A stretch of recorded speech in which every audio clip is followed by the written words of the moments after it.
السلام عليكم ورحمة الله وبركاته. إن الحمد لله نحمده ونستعينه ونستغفره ونعوذ بالله من شرور أنفسنا ومن سيئات أعمالنا. من يهده الله فلا مضل له ومن يضلل فلا هادي له. وأشهد أن لا إله إلا الله وحده لا شريك له وأشهد أن محمدا عبده ورسوله صلى الله تعالى عليه وعلى آله وصحبه وسلم تسليما كثيرا. أما بعد فقد قال الإمام البخاري رحمه الله تعالى باب الانبساط إلى الناس. وقال ابن مسعود رضي الله تعالى عنه خالط الناس ودينك لا تكلمنه والدعابة مع الأهل. قال حدثنا آدم قال حدثنا شعبة قال حدثنا أبو التياح قال سمعت أنس بن مالك رضي الله عنه يقول إن كان النبي صلى الله عليه وسلم لا يخالطنا حتى يقول لأخ لصغير يا أبا عمير ما فعل النغير. সম্মানিত মাতৃমণ্ডলী, আল্লাহ রাব্বুল আলামিনের প্রশংসা এবং প্রিয় নবী সাল্লাল্লাহু আলাইহি সাল্লামের উপর সালাত ও সালামের পর আজ বুধবার 16 শাবান 1447 হিজরি মোতাবেক 4 ফেব্রুয়ারি 2026 আমাদের ধারাবাহিক আলোচনা সহিহুল বুখারীর আচার ব্যবহার পর্ব নম্বর 21। ইমাম বুখারী রাহিমাহুল্লাহর এই পর্বের অধ্যায় নম্বর হচ্ছে 81। বলছেন এতে বাবুল ইনবিসাত ইলান নাস, এই অধ্যায় হচ্ছে মানুষের সাথে হাসি মুখে মেলামেশা করা। এটি হচ্ছে ইসলামের শিষ্টাচার, ইসলামের আদব কায়দা, যে মানুষের সাথে দেখা সাক্ষাৎ মেলামেশা ওঠা বসা হবে হাসি মুখে, মুখ ভার করে নয়, আর বেশি গাম্ভীর্যতা দেখিয়ে নয়। গাম্ভীর্যতা যদি ভদ্রতা পর্যন্ত সীমিত থাকে তাহলে সেটা ভালো, কিন্তু সেটা যদি সীমা লঙ্ঘনকারী একটু বেশি হয়ে যায় তো সেটা অহংকারে পরিণত হয়। আশা করি বুঝছেন কথা। কারণ অনেকে গাম্ভীর্যতার নামে বেশি নিজের ভারত্ব দেখাতে গিয়ে অহংকার প্রদর্শন করে ফেলে। আর মানুষ হাসি মুখে মেলামেশা করলে তাতে অহংকার প্রকাশ পায় না। মানুষটা অহংকার মুক্ত, তার দিলটা খোলা, অন্তর প্রশস্ত, এটা বোঝা যায় যে হাসি মুখে মানুষের সাথে ফ্রি হয়ে কথা বলে, সে পুরুষ হোক আর নারী হোক। আপনাদের ঘরে যে সব হয়তো মহিলারা আছে তাদের ক্ষেত্রে দেখবেন কিছু আছে ফ্রি, যা বললো খোলাখুলি বলে দিল, ভিতর খারাপ না, কিন্তু এদের অধিকাংশ ভিতরটা ভালো হয় যারা হাসি মুখে ফ্রি হয়ে কথাবার্তা বলে। যা বলার আপনার ভুল দেখলো, কিছু উল্টো পড়লা দেখলো, বলে দিল, ব্যাস অন্তর সাফ। কিন্তু যারা কম কথা বলে, তাদের ভিতর বেশিরভাগ খারাপ থাকে। কারণ ভিতরে চাপতে চাপতে চাপতে হয় কি, অনেক সময় বাস্ট হলে তখন এতে খুব খারাপ অবস্থা হয়ে যায়। তো ইমাম বুখারী রাহিমাহুল্লাহ বলছেন, আর সেই মোতাবেক হাদিস নিয়ে এসেছেন যে মানুষের সাথে হাসি মুখে মেলামেশা করা, সেই চলাফেরা করেন, কথাবার্তা বলেন, দেখা সাক্ষাৎ হোক, যে কোনো সময় একসাথে বসবাস করছেন, এক রুমে থাকছেন এই প্রবাসে, অথবা একই বাড়িতে একই পরিবারে পাড়া প্রতিবেশীর সাথে দিনে কতবার দেখা হচ্ছে, 5 ওয়াক্ত সালাত দেখা হচ্ছে, হাসি মুখে মানুষের সাথে মেলামেশা করা। আব্দুল্লাহ মাসউদ রাদিয়াল্লাহু তাআলা আনহু বলছেন, এই মর্মে তার উক্তি নিয়ে এসেছেন আসার। সাহাবায়ে কেরামদের কথা এবং কাজকে আসার বলা হয়, কখনো কখনো হাদিসকেও আসার বলা হয়। এই জন্য হাদিসে বর্ণিত দোয়াগুলি দোয়ায় মাসুরা, আসার থেকে মাসুর, কথা বলছেন না? তো হাদিসে যদি বর্ণিত দোয়া হয় তাহলে দোয়ায় মাসুরা। এমনকি কোরআনে কারিমের দোয়ায় মাসুরা, কোরআনে থাকলে আল্লাহ থেকে মাসুর মানে বর্ণিত, আসার মানে কিন্তু বর্ণিত, আর হাদিসে থাকলে রাসূলুল্লাহ সাল্লাল্লাহু আলাইহি ওয়াসাল্লাম থেকে বর্ণিত। কিন্তু মুহাদ্দিসিনদের ভাষায় হাদিস যখন বলবেন তখন স্বাভাবিক তার অর্থ হবে যে রাসূলুল্লাহ সাল্লাল্লাহু আলাইহি ওয়াসাল্লামের কথা, কাজ, অনুমোদন, এই তিনটি। যখন আসার বলবেন তখন হাদিস হওয়ার সম্ভাবনা আছে, কিন্তু বেশিরভাগ আসার শব্দটি সাহাবায়ে কেরামদের বচন, কথা এবং আমল, কাজের ক্ষেত্রে ব্যবহৃত হয়। এই জন্য আমরা, যাতে মানুষ বুঝতে পারে, এই মর্মে বেশ কিছু আসার রয়েছে সাহাবায়ে কেরাম থেকে, আমরা বলি আসমানে সাহাবায়ে কেরামদের উক্তি অথবা আমল রয়েছে। যেমন দাড়ি আপন অবস্থায় রেখে দিতে হবে, এর বিপরীত বেশ কিছু সাহাবায়ে কেরাম থেকে একটু বিক্ষিপ্ত হয়ে আছে, খুব বেশি বড় হয়ে যাচ্ছে, হালকা করা। কিন্তু এই হালকা করা নয় যে হালকা করা একবারে 1 ইঞ্চি করে দিচ্ছে না, আধা ইঞ্চি করে দিচ্ছে, এটা নয়, এটা হারাম। বাকি কথা হলে যে বেশ লম্বা রেখে, যেটাকে কোনো হাদিসে নেই কিন্তু এক মুষ্টির কথা, কিন্তু ফুকাহা কেরামদের ভাষা এটি এক মুষ্টি রেখে তারপরে, বা খুব বেশি লম্বা হয়ে যাচ্ছে, বেশি বিক্ষিপ্ত হয়ে যাচ্ছে, দেখতে ভালো লাগছে না, এই মর্মে বেশ কিছু সাহাবায়ে কেরামদের আমল রয়েছে। জি, তো বলছিলাম কিসের কথা? আসার, আব্দুল মাসউদ রাদিয়াল্লাহু তাআলা আনহুর আসার মানে তার উক্তি কি, খালিতিন নাস, তুমি মানুষের সাথে মেলামেশা করো, এক ঘরে হয়ে থাকবেন না, মানুষের সাথে মেলামেশা করবেন। মিশুক মানুষ, মিশুক বলেন না আপনারা, মিশুক মানুষের সাথে মিশতে পারে, খুব তাড়াতাড়ি মিশতে পারে, মিশা পছন্দ করে। মিশুক মানুষকে সবাই ভালোবাসে, আর যে এক ঘরে হয়ে থাকতে চায় তাকে পছন্দ করে না। খালিতিন নাস, মানুষের সাথে মিশুক হও, মেলামেশা করো, দেখা সাক্ষাৎ করো, কথাবার্তা বলো, রাস্তাঘাটে দেখা হলে, মসজিদে দেখা হলে ইত্যাদি। অদিনাকা লা তাকলিমান্নাহ, তবে সতর্ক সাবধান, আবার বেশি মেলামেশা করতে গিয়ে তোমার দিনকে তুমি আঘাত করিও না, আহত করিও না। তাকলিমান্নাহ কালাম, কালাম মানে হচ্ছে জখম করা, আহত করা, মানে এতটা পরিমাণ মানুষের সাথে মিশবে যাতে তোমার দিন আঘাতপ্রাপ্ত না হয়। যেমন মানুষের সাথে মিশতেই যায় যদি পাপে জড়িয়ে যান, এত মিশছেন যে বিড়ি সিগারেট খাচ্ছে ওখানেই বসে আছেন, জায়েজ নয়, কথা বুঝতে পারছেন? গীবত করছে, অসার কথা বলছে, আর হই হুল্লোড় করছে, বাজারে ফুটপাতে লোকেরা দাঁড়িয়ে আছে, আর মানুষের সাথে মেলামেশার জন্য আমাকে শিখতে গিয়ে ধর্ণা দিতে হবে নাকি ভিড়ে? না, মোটেই না, এটা ভদ্র মানুষের কাজ নয়। দিনকে আঘাতপ্রাপ্ত করিও না। রাস্তা দিয়ে বহু মহিলারা যাচ্ছে, বেহায় বেপর্দা হয়ে যাচ্ছে, আর মানুষের সাথে দেখা সাক্ষাৎ মেলামেশার জন্য যে একটু দেখা সাক্ষাৎ হবে, রাস্তায় দাঁড়িয়ে থাকবেন নাকি? কিছু লোক সব আছে, দাঁড়িয়ে আছে, কাজ কাম নেই, 8 ঘন্টা ডিউটি করে এসে প্রবাসীরা অধিকাংশ ধর্ণা দিচ্ছে রাস্তার পাশে, না হয় মার্কেটে। এতে দিন আঘাতপ্রাপ্ত হয়, কখনো অপছন্দনীয় কাজে লিপ্ত হয়, অথবা কখনো হারামেও লিপ্ত হয়। মানুষের সাথে বেশি মেলামেশা করতে গিয়ে ভালো মন্দ সবার সাথে মেলামেশা করছে না, সেখানে বিভিন্ন হারাম হয়ে যাচ্ছে। খারাপ কথা শুনছেন, অশ্লীল কথা শুনছেন, আবার মজলিসে অশ্লীল কথা বলছেন, নোংরামি করছে, নোংরা কথা বলছে, আপনি শুনে থাকছেন, ও মেলামেশার জন্য, খাতিরের জন্য। না, এরকম খাতির জায়েজ না। তাই বলছেন ইবনে মাসউদ, মানুষের সাথে মেশো, কিন্তু তোমার দিনকে আঘাতপ্রাপ্ত করিও না, দিন যেন তোমার ক্ষতিগ্রস্ত না হয়। আর একটি বিষয় হচ্ছে দোয়া বা তোমা আল আহল, আর তুমি হাসি কৌতুক করবে পরিবারের সাথে। অনেকে মিলিটারি মেজাজ হয়, মনে করে যে স্ত্রীর উপরে যত বেশি মেজাজ গরম হবে তত সোজা চলবে, এটা ভুল তরিকা।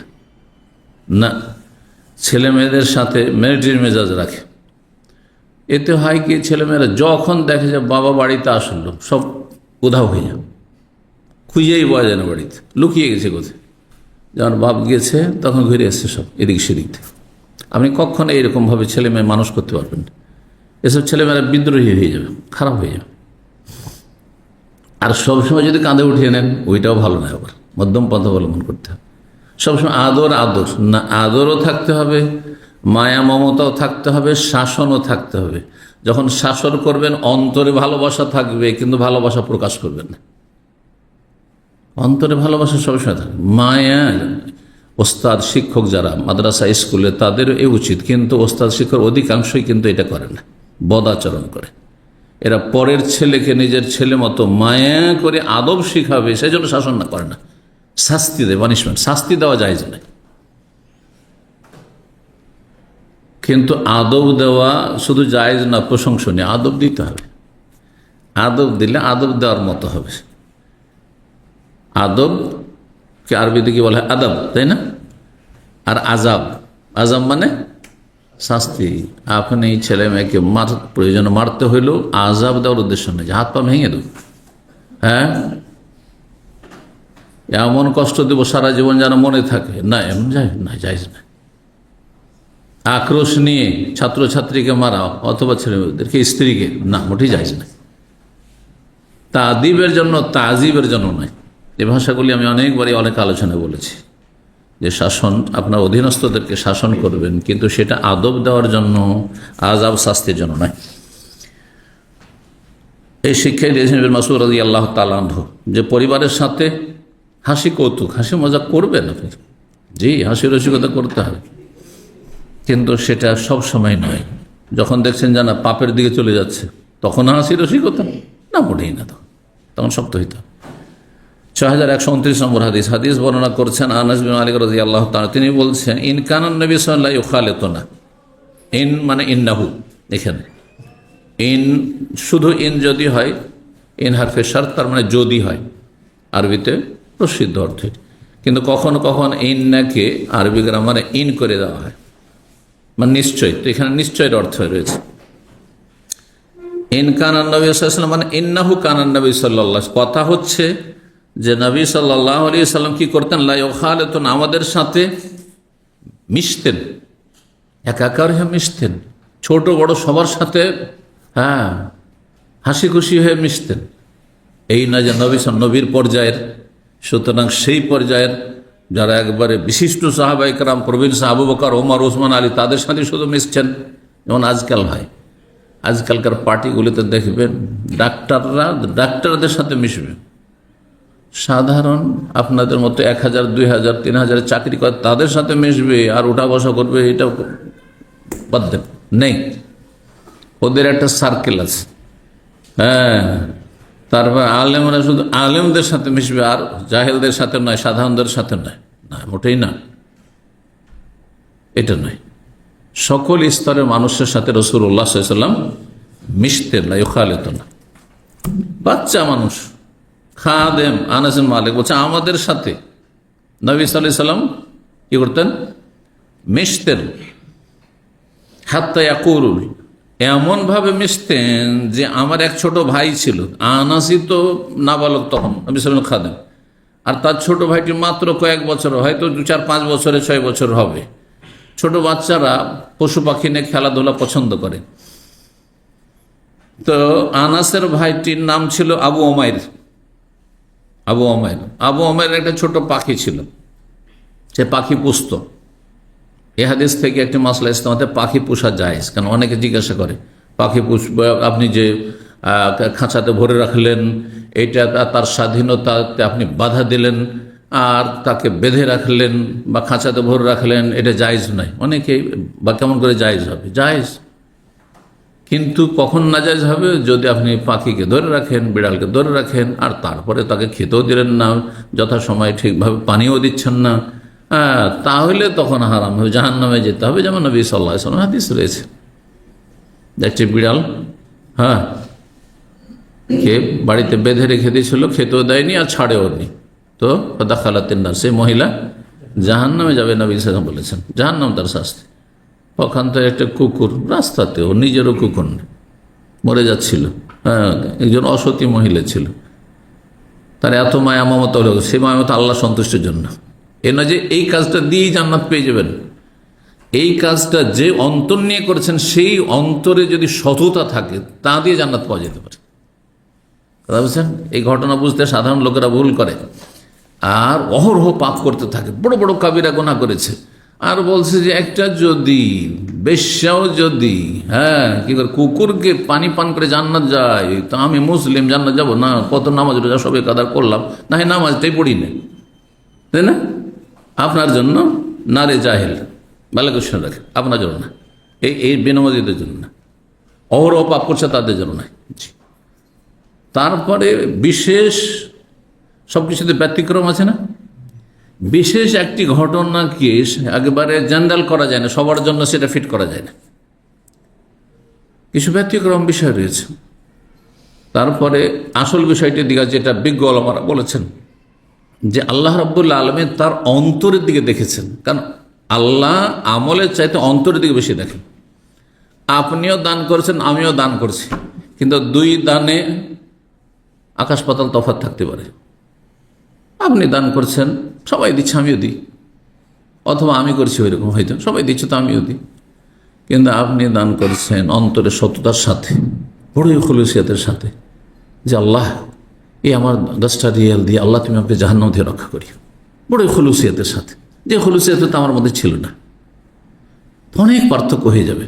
তো এই মহিলা যে কুকুরটিকে পানি পান করিয়েছিল, বড়ই অন্তরের ইখলাসের সাথে, যেটি আল্লাহ দেখেছেন আমরা দেখি নাই, কোনো মানুষ দেখতে পায় না অন্তরের অবস্থা, সেই জন্য আল্লাহ তাকে মাফ করেছেন।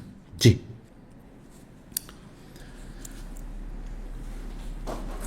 তো বলছেন যে আমার এক ছোট ভাই ছিল আবু ওমাইর, তো তার একটা পাখি ছিল, পাখি পুষত। ঘটনা খুব সংক্ষেপ, এখানে হাদিস সংক্ষেপ হয়ে গেছে। পাখিটি বুঝতে বুঝতে একদিন পাখিটা মারা গেছে। পাখি মারা যাওয়ার পরে ছোট বাচ্চারা কেমন হয় জানেন তো? পাখি কেন, একটা পুতুল খেলনা নিয়ে খেত, খেলনাটা যদি হারিয়ে যায় তো সারাদিন কান্না করতে থাকে। সারাদিনও না, আমি দেখেছি আমার এক ছেলে ছিল, ওর মাঝে মধ্যে মনে হয়ে যেত, ছোটকালে 1 বছর 2 বছর যখন বয়স ছিল, মাঝে মাঝে মনে হয়ে যেত তার একটা গাড়ি ছিল ভেঙে গেছে। যখনই মনে হয় তখনই কান্না করতো। যখনই মনে হইতো 2-4-6 মাস পরে একবার হঠাৎ করে মনে হয়ে গেছে, হঠাৎ কান্না করছে। কি ব্যাপার, কেউ বুঝতে পারছে না কান্না করছে। ভালো করে জিজ্ঞেস করলো, ওই যে আমার গাড়িটা ছিল খুব পছন্দের, ভেঙে গেছে। এটা হচ্ছে ছোট বাচ্চাদের, কচি কাচাদের স্বভাব। জি, এ আবু ওমরে যখন ওই পাখিটি মারা যায়, পাখিটি বুলবুল পাখি ছিল। বুলবুলটা বাংলায় বুঝেন তো, আরবিও কিন্তু বুলবুল, আরবি তো বুলবুল বলা হয়, একাধিক আরবি আছে। বাংলা তো বুলবুল বলা হয়, উর্দু তো বুলবুল পাখি বলা হয়। যে পাখিগুলি গান গায়, হ্যাঁ জানেন তো না? জানেন না? কয়টি পাখি খুব জানেন দেখি? হ্যাঁ, কয়টি শুধু জিজ্ঞেস করছি। তার মধ্যে একটি বুলবুল, আর কিছু পাখি না কথা কয়। টিয়া পাখি গান গায় না, কথা কয়। না, কোকিল, কোকিল, দোয়েল, শ্যামা, বুলবুল। আমিও প্রাইমারিতে, আপনাদের অনেক আগে প্রাইমারি পড়েছি। এটা প্রাইমারিতে ক্লাস 2-3 হ্যাঁ কিসে পড়ানো হয়তো, সম্ভবত বিজ্ঞানে পড়েছি আমরা এগুলো। কথা বুঝতে পারছেন না? তখনকার কথা আমার মুখস্থ আছে, যেইভাবে মুখস্থ করেছি তার ওইভাবে, কিন্তু এই মেমোরিতে আছে। আর আমার অর্ধেক বয়সের আপনারা হয়তো মাধ্যমিক, উচ্চ মাধ্যমিক পাস করেছে, আমি ক্লাস 2 এর কথা বলছি, প্রাইমারিতে এখন পড়েছি। তো কিছু পাখি কথা বলে আর কিছু পাখি গান গায়। তো এই বুলবুল পাখি গান গায়। বুলবুল পাখিকে নগাইরও বলা হয়। তো নবী সাল্লাল্লাহু আলাইহি ওয়াসাল্লাম জানতে পেরেছেন এই আনাসের বাড়িতে উম্মে সালেমের বাড়ি, উম্মে সালেমের স্বামী আবু তালহা রাদিয়াল্লাহু তাআলা আনহুর বাড়ির খোঁজ খবর রাখতেন, যেতেন মাঝে মধ্যে। নবী সাল্লাল্লাহু আলাইহি ওয়াসাল্লাম এই ছোট বাচ্চাটি সম্পর্কে জানতে বললেন। তার মনটা খুব খারাপ, খুব খারাপ মন খারাপ করে বসে আছে। নবী সাল্লাল্লাহু আলাইহি ওয়াসাল্লাম তাকে হাসি কৌতুকের সাথে রসিকতা করে জিজ্ঞেস করছে, ইয়া আবু উমাইর মা ফালান নগাই, তোমার বুলবুলের কি হয়েছে? হ্যাঁ, তোমার বুলবুল পাখির কি হয়েছে? এইভাবে রসিকতা করতে ছোট ছোট বাচ্চাদের সাথে, 2-4 বছরের। জি, 6130 নম্বর হাদিস। মা আয়েশা রাদিয়াল্লাহু তাআলা আনহা বর্ণনা করছেন, তিনি বলেন, কুনতু আল আবু বিল বানাতি ইনদান নবী সাল্লাল্লাহু আলাইহি ওয়াসাল্লাম। নবী সাল্লাল্লাহু আলাইহি ওয়াসাল্লামের সাথে বিয়ে হওয়ার পরে আয়েশা রাদিয়াল্লাহু তাআলা আনহা বান্ধবীদের সাথে পুতুল খেলনা নিয়ে খেলতেন। তখনকার যুগে এইরকম খেলনা ছিল না। তখনকার যুগে কেমন খেলনা ছিল? তখনকার যুগের খেলনা বোঝার জন্য, আমরা যখন ছোট ছিলাম খেলনার বয়সে, তখনকার কথা বলছি, আমরা হয়তো খেলতাম না, কিন্তু দেখতাম আমাদের বয়সে যেসব মেয়েরা আছে ছোট ছোট, 3 বছর থেকে 5 বছর, 7 বছর, 8 বছর, 10 বছর নয়, 10 বছর পর্যন্ত, এরা কি করতো, ওই যে পুরোনো কাপড়ের তেনা, তারপরে ওই শাড়ি, তখনকার যুগে মোটা মোটা শাড়ি ছিল সব, হ্যাঁ, তো সেই শাড়িগুলোর পাড় ওগুলো দিয়ে পেঁচিয়ে পেঁচিয়ে মা খালারা, দাদিরা, নানিরা কি করে দিত, পুতুল তৈরি করে দিত। এটা হাত তৈরি করে, এটা পা তৈরি করে দিয়েছে, আর মাথায় একটু ব্যাস, হ্যাঁ, তাতে কোনো চোখ থাকতো না, নাক মুখ কিচ্ছু বোঝা যেত না, সেসব নিয়ে খেলনা করতো। সেসব নিয়ে খেলনা করতো। তারপরে ধীরে ধীরে চায়নার এমন খেলনা আসলো যে একবারে মূর্তির মতো খেলনা আসা শুরু হইল। জি। তো আয়েশা রাদিয়াল্লাহু তাআলা আনহার বিয়ে হয়েছিল কয় বছর বয়সে? 6 বছর বয়সে। আর সংসার করার জন্য বিদায় করা বা উঠিয়ে দেওয়া হয়েছিল কত বছর বয়সে? 9 বছর বয়সে। আরব দেশ গরম দেশে অল্প বয়সে ছেলে মেয়েরা সাবালক সাবালিকা হয়ে যায়। এই বিষয়টি অন্য অঞ্চলের মানুষরা বা যারা কোরআন সুন্নাহর ওইরকম জ্ঞান রাখে না তারা বুঝবে না। দাম্মামে আমাদের একজন দিনী ভাই ছিলেন, উর্দু ভাষী। তিনি খুব ঘনিষ্ঠ মানুষ ছিলেন আর ফতুয়া মাজলা আমার কাছে নিতেন। আজকে থেকে 15-20 বছর আগে ফ্যামিলি খাতিরও ছিল তার সাথে, যেহেতু এখানে বসবাস করতেন সেন্টার পাশে, চলে গেছেন দেশে এখন। ওনারা এক মেয়ে দেখেছি এমনিতেই ছোট্ট, একবারে 9 বছর বয়স হয়েছে, মাসিক হয়ে গেছে। বলছে আমার মেয়েটার মাসিক হয়েছে। আমি বলি হ্যাঁ, আপনার মেয়ে তো ছোটো, এই তো ঘোরাফেরা করে। বয়স কত? বলছে 9 বছর। 9 বছরে মাসিক হয়েছে? বিশ্বাস করতে বলছে হ্যাঁ মাসিক হয়েছে। বুঝতে পারছেন? এখনকার যুগ, তখন তো হইতেই পারে। তখনকার যুগের প্রধান খাদ্য, আসল খাদ্যই ছিল খেজুর, আর খেজুর অনেক গরম খাবার। জি। কিন্তু যত ঠান্ডা দেশ তত বিলম্ব সাবালক সাবালিকা হয়। ঠান্ডা দেশগুলিতে, ইউরোপ, আমেরিকা, কানাডা, যেসব ঠান্ডা, প্রচণ্ড ঠান্ডা দেশ, ওই সব দেশে অনেক সময় 15, 16, 18 হইলেও সাবালক সাবালিকা নাও হইতে পারে। জি। ঠান্ডাতে মানুষের যৌন চাহিদা কম থাকে, কিন্তু যত গরম তত বেশি যৌন চাহিদা বাড়ে। তো যাই হোক, 9 বছর বয়সে উঠিয়ে দেওয়া হয়েছে আয়েশা রাদিয়াল্লাহু তাআলা আনহাকে। তার ওই সময়কালগুলোতে বান্ধবীদের সাথে পুতুল নিয়ে খেলা করতেন। নবী সাল্লাল্লাহু আলাইহি ওয়াসাল্লামের ঘরে আসতেন, নবী সাল্লাল্লাহু আলাইহি ওয়াসাল্লামের ঘরে আসতেন, কিন্তু বুঝতেন না যে স্বামীর ঘরে এসেছে। কি বুঝবে 9 বছরের মেয়ে? তো বান্ধবীদের সাথে পুতুল টুতুল নিয়ে খেলা করছে। আর নবী সাল্লাল্লাহু আলাইহি ওয়াসাল্লাম যখন আসতেন বাড়িতে, তখন ওই যারা মেয়েরা বান্ধবীগুলি ছিল সব দিত দৌড়, একবারে দৌড় দিয়ে পালাইত। দেখছেন এই দৃশ্যগুলি গ্রামে গঞ্জে? হ্যাঁ, মেয়েরা হয়তো একসাথে খেলাধুলা করছে, কিন্তু একজন বড় মানুষকে, মুরব্বী চলে এসে দিল, এমন দৌড় দিল যে কোথায় লুকিয়ে গেল গিয়ে, লজ্জাতে, কখনো ভয় কখনো লজ্জাতে। তো বলছেন আয়েশা, কোন তালাউবিল বানাত, আমি মেয়েদের সাথে খেলাধুলা করতাম পুতুল নিয়ে। পুতুল নিয়ে মানে পুতুলগুলো সাধারণত কিসের হয়? হ্যাঁ, মেয়েদের মতো করে পুতুলগুলি তৈরি করা হয়, যে টানা টানা দিয়ে ওইগুলো নিয়ে। কার কাছে? নবী সাল্লাল্লাহু আলাইহি ওয়াসাল্লামের কাছে। নবী সাল্লাল্লাহু আলাইহি ওয়াসাল্লামের ঘরে, ওই 9 বছর বয়স। ওয়াকানিল সাওয়াহিব, আমার বান্ধবীরা ছিল কিছু মদিনার মেয়েরা, আনসারীদের মেয়েরা, মুহাজিরদের মেয়েরা, পাড়ার। ইয়াল আবনা মাই, ওরা আমার সাথে খেলনা নিয়ে কি করতো? ও পুতুল নিয়ে খেলাধুলা করতো আমার সাথে বসে নবী সাল্লাল্লাহু আলাইহি ওয়াসাল্লামের ঘরে। ফাকানা রাসূল ইযা দাখাল, যখন রাসূলুল্লাহ সাল্লাল্লাহু আলাইহি ওয়াসাল্লাম বাড়িতে প্রবেশ করতেন, ইয়াতাকাম্মা'না মিনহু, তখন তারা দৌড় দিয়ে পালাতো। ওই বান্ধবীরা সব দৌড় দিয়ে পালাতো যে নবী সাল্লাল্লাহু আলাইহি ওয়াসাল্লাম চলে এসেছেন। 8 বছর 9 বছরের মেয়েরা বুঝবে যে হ্যাঁ এটা হচ্ছে অমুকের স্ত্রী, হ্যাঁ উনি হচ্ছেন স্বামী আয়েশার। তো স্বামী এসছে, দৌড় দিয়ে পালিয়ে যেত বান্ধবীরা সব। বহন না, মেয়েরা যখন পালিয়ে যেত নবী সাল্লাল্লাহু আলাইহি ওয়াসাল্লামকে দেখে লজ্জায়, নবী সাল্লাল্লাহু আলাইহি ওয়াসাল্লাম তখন তাদেরকে, মা আয়েশা বলছেন, আমার কাছে আবার পাঠিয়ে দিতেন না। পালাচ্ছ কেন? যাও যাও যাও যাও, খেলা করো খেলা করো। তাহলে কত মিশুক হলে মানুষ হ্যাঁ নিজের পরিবারের সাথে হ্যাঁ খেলা করার সুযোগ দেয়, ঠিক না? এটা প্রমাণ করতে যাই হাদিস থেকে। ফায়াল আবনা মাই, তারপরে ওই মেয়েরা তখন ফিরে এসে আমার সাথে আবার খেলা শুরু। কেন? খেলার একটা নেশা আছে, খেলাটা নেশা আছে। যখন এই সুযোগ পেয়ে গেছে, গ্রিন সিগন্যাল, যে নবী সাল্লাল্লাহু আলাইহি ওয়াসাল্লাম তো আমাকে ডাকছেন খেলার জন্য, তো যাই আবার বান্ধবীর সাথে খেলা করি, আবার খেলতে লাগতেন। 82 নম্বর অধ্যায় বলছে বাবুল মুদারাতে মান্নাস। এই অধ্যায় হচ্ছে মানুষের সাথে শিষ্টাচার। বাংলাতে এর চাইতে কাছাকাছি কিছু শব্দ, একটি শব্দের নেই, সেই জন্য অনুবাদকরা কয়েকটা অনুবাদক সব শিষ্টাচার করেছে। কিন্তু শিষ্টাচার মানে কি? ভালো আদব কায়দা, তাই না? এটা সূক্ষ্ম অর্থ বহন করে না মোদারাতের। মোদারাতের একটি সংজ্ঞা আছে। মোদারাত হচ্ছে মানুষের সাথে কিছু দুনিয়া ব্যয় করে, দুনিয়া কোরবানি করে হ্যাঁ দিন রক্ষা করা, এটি হচ্ছে সংজ্ঞা। আবার কিছু দুনিয়ার ত্যাগ স্বীকার করে পার্থিব কিছু ত্যাগ স্বীকার করে কি করা, দিনের স্বার্থ হাসিল করা, এর নাম হচ্ছে মোদারাত। এই সংজ্ঞা যখন বললাম তো এটি কাজটি ভালো না মন্দ, বুঝেছেন না বুঝেননি? আপনি দুনিয়ার কিছু কুরবানি করে দিনের স্বার্থ হাসিল করলেন, মানে পরকালের স্বার্থ হাসিল করলেন, কাজটি ভালো না? অবশ্যই ভালো।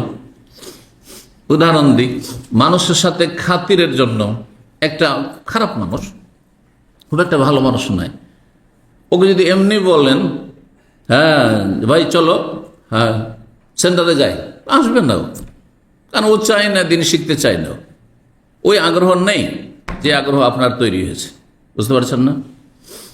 দেখা হলো নিচে, আপনার তার দুনিয়ার কোনো স্বার্থ নেই, তার সাথে একটু কথাবার্তা বললেন, গল্প করলেন, একটু ফ্রি হয়ে কোথায় বাড়ি ইত্যাদি, হ্যাঁ কেউ খোঁজ নেয় না হয়তো, আর আপনি এত খোঁজ খবর নিলেন কি অবস্থায় আছেন, হ্যাঁ কোনো অসুবিধা নেই তো ইত্যাদি, বাসা ঠিক আছে, খাওয়া দাওয়া ইত্যাদি, টাকা পয়সা, চাকরি বাকরি, আর তারপরে বলেন চলেন চা খেয়ে আসি।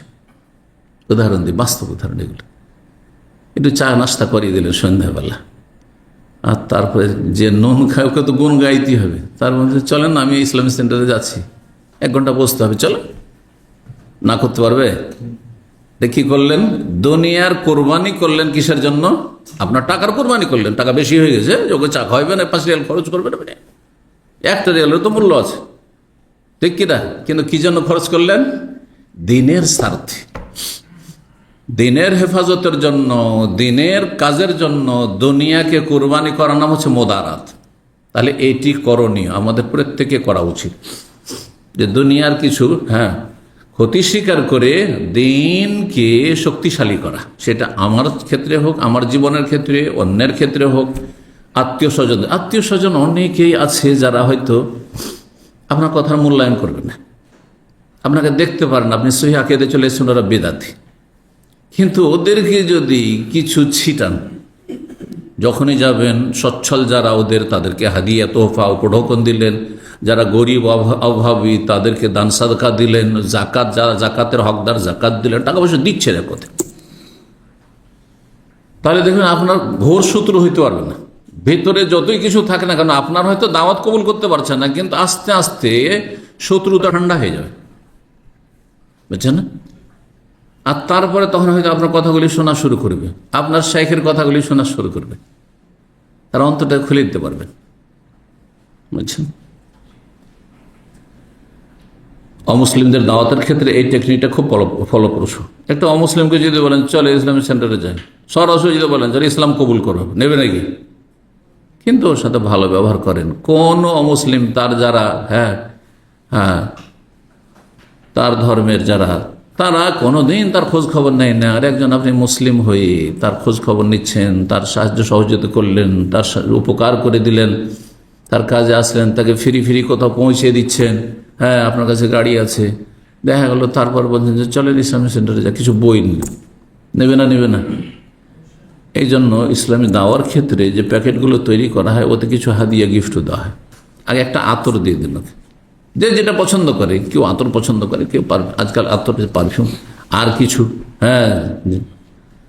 যেটা ওর কাজে লাগে, এমন কিছু জিনিস দিয়ে দিলেন, হালকা হয়তো 1-2 রিয়াল 5 রিয়ালে হয়ে যাবে, হয়তো এরকম দিয়ে দিলেন। দেখেন বেদাতিও যদি হয়, একটা জায় নামাজ খুব পছন্দ করবে, ঠিক না? এখন যদি ইসলামিক সেন্টার কিতাব দেন তো পড়বে না, তো আগে জায় নামাজ যদি ধরিয়ে দেন, খুশি হয়ে গেছে, বুঝছেন না? আর তার জায় নামাজের সাথে 1-2টা কিতাব দিয়ে দেবে। এটা হচ্ছে দুনিয়া কোরবানি করে দিন হাসিল করা বা দিনের খেদমত করা, এর নাম হচ্ছে মোদারাত। আর এর বিপরীত হচ্ছে মোদাহানা।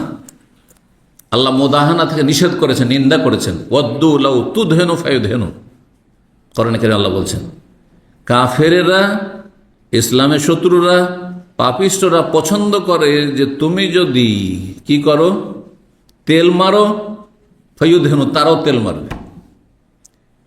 এটা অর্থ করলাম। মোদাহানা মানে হচ্ছে তেল মারা। তেল মারা কাকে বলে? দিনকে কোরবানি করে দুনিয়ার স্বার্থ হাসিল করে। আপনি আপনার দুনিয়ার স্বার্থ হাসিলের জন্য কি করছেন? আপনি তেল মেরে আপনার দিনকে ক্ষতিগ্রস্ত করছেন। আপনি বুঝতে পারছেন? আপনি একজন নামাজি মুসলিম, একজন দাড়িওয়ালা মুসলিম, যদি বলে আমি গণতন্ত্রে বিশ্বাসী, কেন? ওই নেতাকে তেল মারার জন্য, ওই নেতার সাথে স্বার্থ আছে সেই জন্য। তাহলে দুনিয়ার স্বার্থ হাসিলের জন্য একটা কুফরি কথা বলে দেন, বুঝতে পেরেছেন? এই জন্য তেল মারার অর্থ করলাম মোদাহানা। মোদাহানা মানে চাটুকারিতে, চামচামি করা, তেল মারা, এগুলি শব্দ।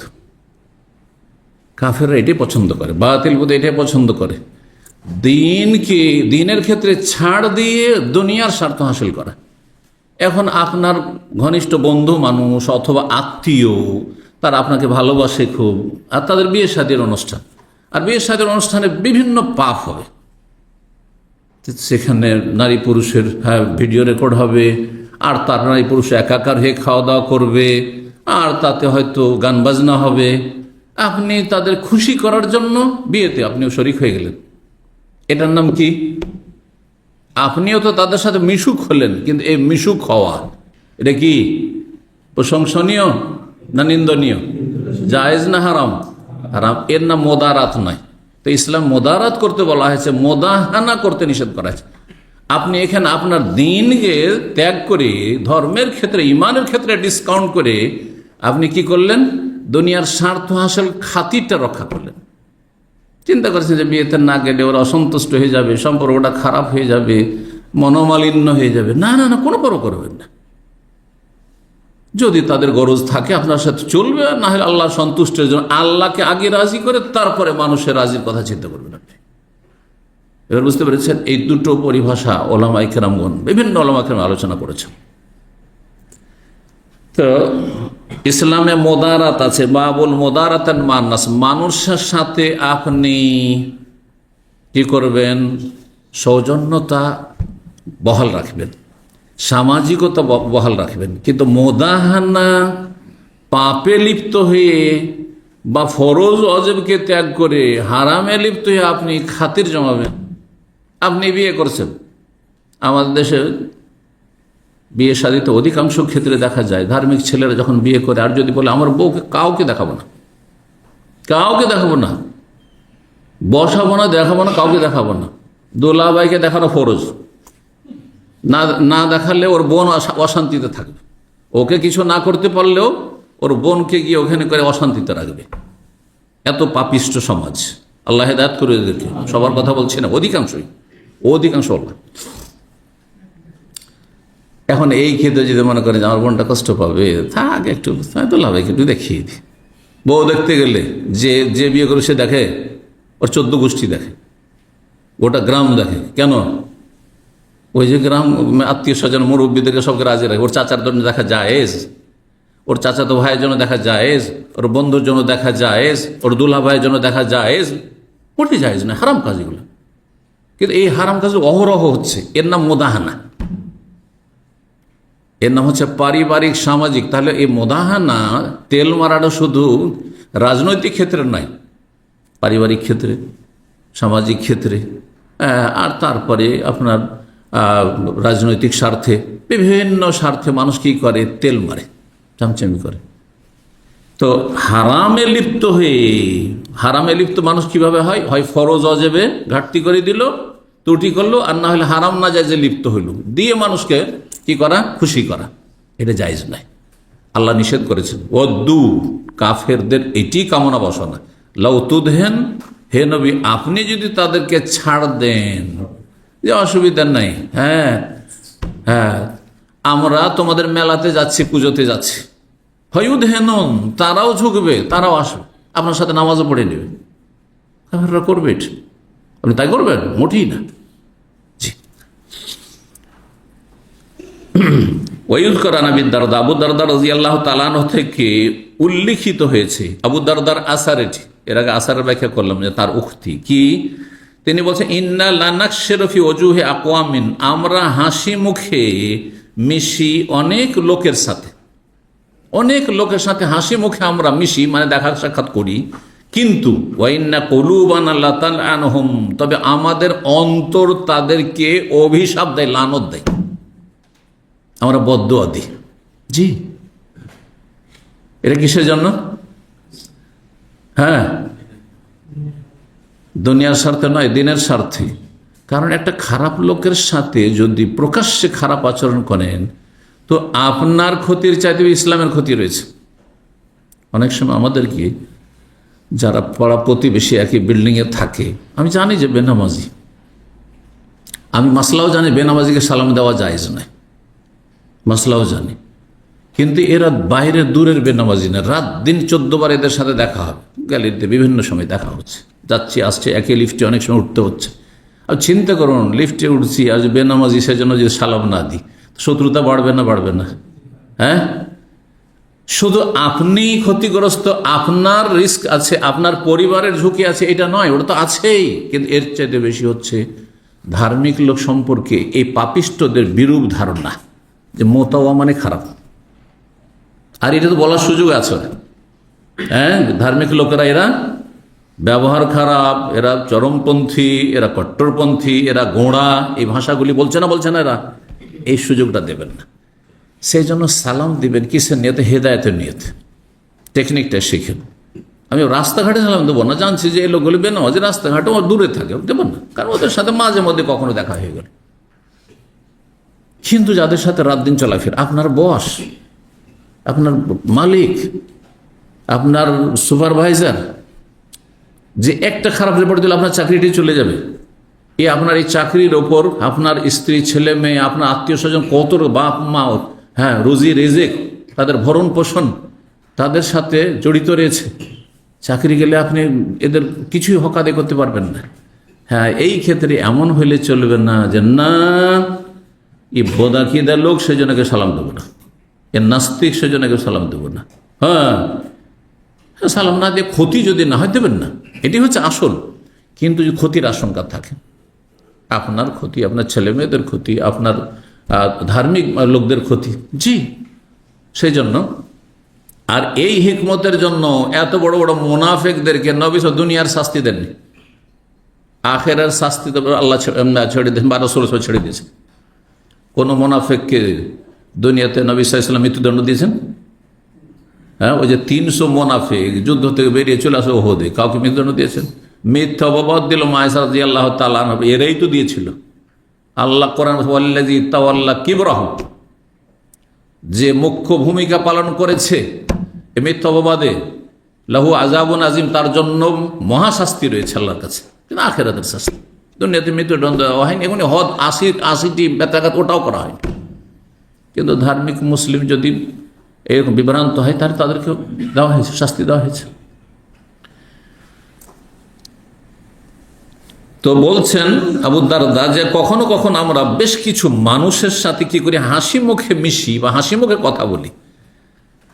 নাকশেরও কাসর মানে হচ্ছে দাঁত কে উন্মুক্ত করা। মানুষ যখন হাসে তখন একটু দাঁত দেখা যায়, অট্ট হাসি নয়। হাসি তিন প্রকারের আগে বলেছি, মনে আছে তো? মুচকি হাসিতে সামান্য দাঁত বেরোয়, মুচকি হাসিটাই বেশি উত্তম, এটা সবসময় থাকা উচিত। আর মধ্যম হাসি দেহেক, সেটাও জায়েজ, কিন্তু পরিমাণ যেন বেশি না হয়, অতিরিক্ত না হয়। আর কাহা কাহা অট্ট হাসি, এটা পছন্দনীয় নয়, এটা ভদ্র মানুষের, ইমানদার মানুষের পরিচয় নেই। ঠিক তো বলছেন কখনো কখনো অনেক মানুষের সাথে আমরা হাসি মুখে দেখা সাক্ষাৎ করি, কিন্তু আমাদের অন্তর তাদেরকে লানত করে। জি, আল্লাহর দুশমন, দিনের দুশমন, বদআকিদা, নাস্তিক, জি, লানত করছি, অন্তর লানত করছে। কিন্তু লানত প্রকাশ করতে হবে, প্রকাশ্যে বলতে হবে তাকে, না না না, এটা নয়। এই জন্য পাপীকে ঘৃণা করতে হবে, পাপকে ঘৃণা করতে হবে, কিন্তু ঘৃণা প্রকাশ করতে হবে কোথায় আছে, বুঝতে পেরেছেন? আমাদের সমাজে যে কথাটা আছে, পাপকে ঘৃণা করা, পাপীকে ঘৃণা করিও না, কথাটি ভুল। কিন্তু পাপীকে ঘৃণা করলে প্রকাশ করে ওকে বলতে হবে যে তোমাকে ঘৃণা করি যেহেতু তুমি বেনামাজি, এটা বলতে হবে না, মোটেই না। এই মহিলা তুমি বেহায়া বেপরদা, সেজন্য তোমাকে ঘৃণা করি, এটা বলতে হবে। ঘৃণা করি, আমি ঘৃণা করি, এই জন্য তার দিকে আমি তাকাই না। হ্যাঁ, এমনিও তাকাবো না, কিন্তু কথা পুরুষও যদি পাপী হয় তো তার দিকে তাকাবো না, কারণ তাকে আমি অন্তর থেকে ঘৃণা করি, দেখতে চাই না তাকে আমি, বুঝতে পেরেছেন? কিন্তু দিনের স্বার্থে প্রয়োজনে আপনি ভালো কথা যখন বলবেন তখন তার সাথে কথা বলতে হবে। তো বলছেন যে আমরা হাসি মুখে অনেকের সাথে কথা বলি, কিন্তু আমাদের অন্তর তাদেরকে লানত করে। 6131 নম্বর হাদিস বর্ণনা করেছেন মা আয়েশা রাদিয়াল্লাহু তাআলা আনহা। তিনি বলেন, আন্নাহু ইস্তাযানা আলান নবী সাল্লাল্লাহু আলাইহি ওয়াসাল্লাম, জনৈক ব্যক্তি একবার নবী সাল্লাল্লাহু আলাইহি ওয়াসাল্লামের বাড়িতে আসার জন্য অনুমতি চাইল নবী সাল্লাল্লাহু আলাইহি ওয়াসাল্লামের কাছে। ফাকালা, নবী বলেন ইযিনু লাহু, অনুমতি দাও, আসতে দেখা করার জন্য অনুমতি দাও।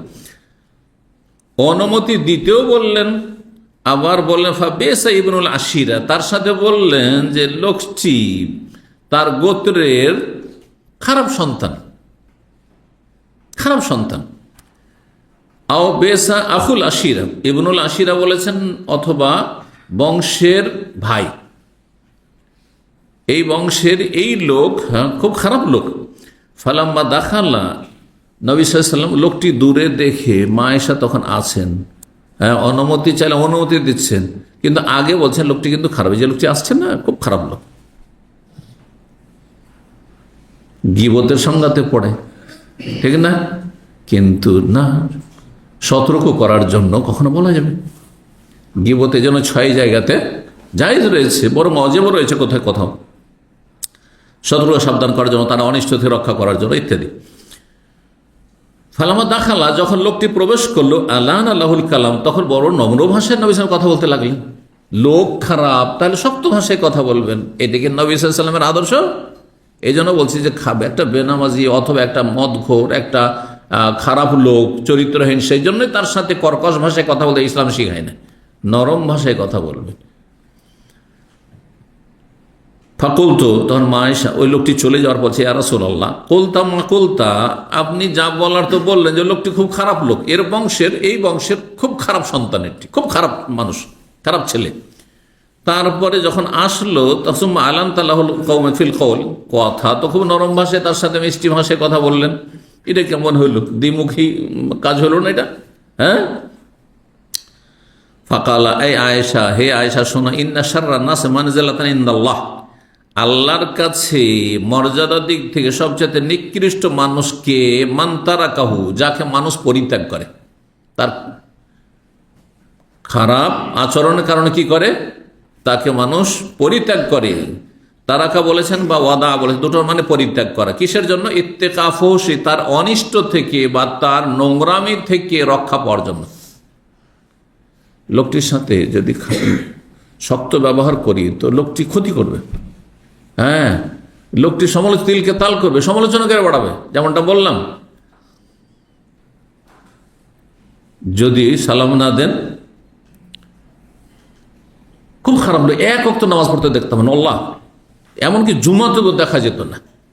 দীর্ঘ 14 বছর থেকেছি আমি সেই বাসাতে, তাদেরকে দীর্ঘদিন সালাম দিয়েছি যে হেদায়েত হবে হবে হবে হবে। অন্য দেশের লোক, আল্লাহ হেদায়েত করে কওমকে, এদের অনিষ্ট থেকে আল্লাহ মুসলিম জাতিকে রক্ষা করুন। তো তারপরে আমি শেষ দিকে সালাম দিতাম না। চিন্তা করে, এত খারাপ জীবনে একটা সিজদা করতে আল্লাহকে দেখলাম না, আল্লাহর জন্য। কিছু লোক পেয়েছে পাশেই দোকানদার, হ্যাঁ, তখন ওদেরকে বলেছে যে এই মোতাহত আমাদেরকে সালাম দেয় না, জীবনে আল্লাহকে একটা সিজদা করে না। হ্যাঁ, ঈমান ইসলামের কোনো দলিল প্রমাণ নেই তার কাছে, চেহারা তো নেই, ইবাদত বন্দেগী তো নেই, কিচ্ছুতে নেই। আর সালাম দেওয়া সুন্নাত সেটা করে নেই, সেই জন্য সে সমালোচনার সুযোগ পেয়েছে। তা আমাকে তখন ওই ভাইরা বললো যে এই লোকগুলি বলছিল আপনার প্রতি এরা সালাম দেয় না আমাদেরকে। আমি সালাম নেবে তোকে বলিও যে নামাজ পড়তে বলছে, নামাজটা পড়লে সালাম পাবে। তারপরে আলহামদুলিল্লাহ নাজাওতা মিনাল কওমি যালিমিন, ওই জালিমদের ওখান থেকে আমি অন্য জায়গায় চলে এসেছি। তো সব জায়গাতেই এরকম লোক আছে, আল্লাহর মুস্তান। আজকাল কোনো ভালো জায়গায় যেখানে ধার্মিক লোক পাবেন, এটা পাওয়া একবারে বিরল। যদি পেয়ে যান তো আল্লাহ শুকরিয়া, সিজদা শুকরে পড়ে যান, সিজদা শুকর করি, কোথাও পাবেন না আপনি। তো এই যে তার অনিষ্ট থেকে রক্ষার জন্য একটু মিষ্টি কথা বলা। আমি একটু চালাকি করি, কি জানেন, সালাম দিয়ে না, কিন্তু কেমন আছো, ভালো আছো, ও তো টের পাবে না। কিন্তু আমি কি খবর, কেমন আছেন, আমি জানছি বেনামাজি, সালাম দেওয়া জায়েজ নয়, বুঝতে পারছেন না? কিন্তু অনেকে আবার চালাক আছে, বিশেষ করে আরবিয়ান হলে খুব চালাক। লেস মাফি সালাম, কথা বুঝতে পারছেন না? একদিন ফুলের দোকানে দাঁড়িয়ে আছি, আমরা ফুলের দোকানে দাঁড়িয়ে আছি, অনেক আগের কথা বলছি। আমার ভাই আছে আর মেহমান মনে হয় ছিল, যে ফজর পরে পরে এক লোক এসে, সে এসছে পরে না, আমরা এসছি মনে হয় ওইতে, তাকে দেখে চেনা যায় না, কোনো কিছু আলামত নাই যে মুসলিম। যাই হোক, আমরা সালাম না দিয়ে ফুলের দোকানে ফুল ফুল কেনার জন্য অর্ডার দিয়েছি। বলছে মতো মাফি সালাম, কথা বলছেন না? চিন্তা করলাম যে এর সাথে যদি বলি যে তোমার তো দেখে চিনতেই পারি না, তোমার দেখে চিনতেই পারি না, কেমন করে সালাম দেবো? তুমি মুসলিম না অমুসলিম, আন্দাজি সালাম দিয়ে দেবো? বললে তো ভালো ওষুধটা পড়ে যাবে, কিন্তু একটু তর্ক হবে। ও ঝামেলা না করে আমি বলে সালাম আলাইকুম, ঠান্ডা হয়ে গেল, ঠান্ডা হলো সাথে সাথে। তো অসৎ লোকদেরকে ঠান্ডা করার জন্য এটাই তরিকা। জি। আর সালামে নিয়ত করেন যে তোমার হেদায়েত কামনা করি, শান্তি মানে জান্নাত কামনা করি না, আগে হেদায়েত তারপরে জান্নাত। কথা বুঝতে পারছেন? নাহলে কি করে জান্নাত পাবে? বেনামাজি জান্নাত পাবে? জি। 6132 নম্বর হাদিস। হাদিস বর্ণনা করছেন আব্দুল্লাহ বিন আবি মুলাইকা, আব্দুল্লাহ বিন আবি মুলাইকা সাহাবী, আন্না নবী সাল্লাল্লাহু আলাইহি ওয়াসাল্লাম উহদিয়াত লাহু আকবিয়া মিন দিবাজ। নবী সাল্লাল্লাহু আলাইহি ওয়াসাল্লামের কাছে কয়েকটি কাবা, কাবা মানে একবারে ঢিলা ঢালা জুব্বার চাইতে আল খাল্লা বলতে পারে, কিন্তু যেগুলো বিছতে এরা পড়ছে বা মিশলা যেগুলো পড়ছে সেটা তো খোলাই থাকছে, ওপেন, ওগুলো খোলা থাকে না, বোতাম বোতাম টোতাম থাকে, যাতে করে পর্দা হয়। কারণ যেটা বিষ আমরা পড়ছি এই জুব্বার ওপরে বিভিন্ন অনুষ্ঠানগুলিতে, এতে তার পর্দা হবে না, শত ঢাকবে, ঢাকবে না, তো খোলা। এরা শুধু জিনতের জন্য, সাজের জন্য, এটা কোনো পোশাক মানে শত ঢাকার জন্য নয়, কিন্তু ওটাতে ঢাকার ব্যবস্থা থাকে।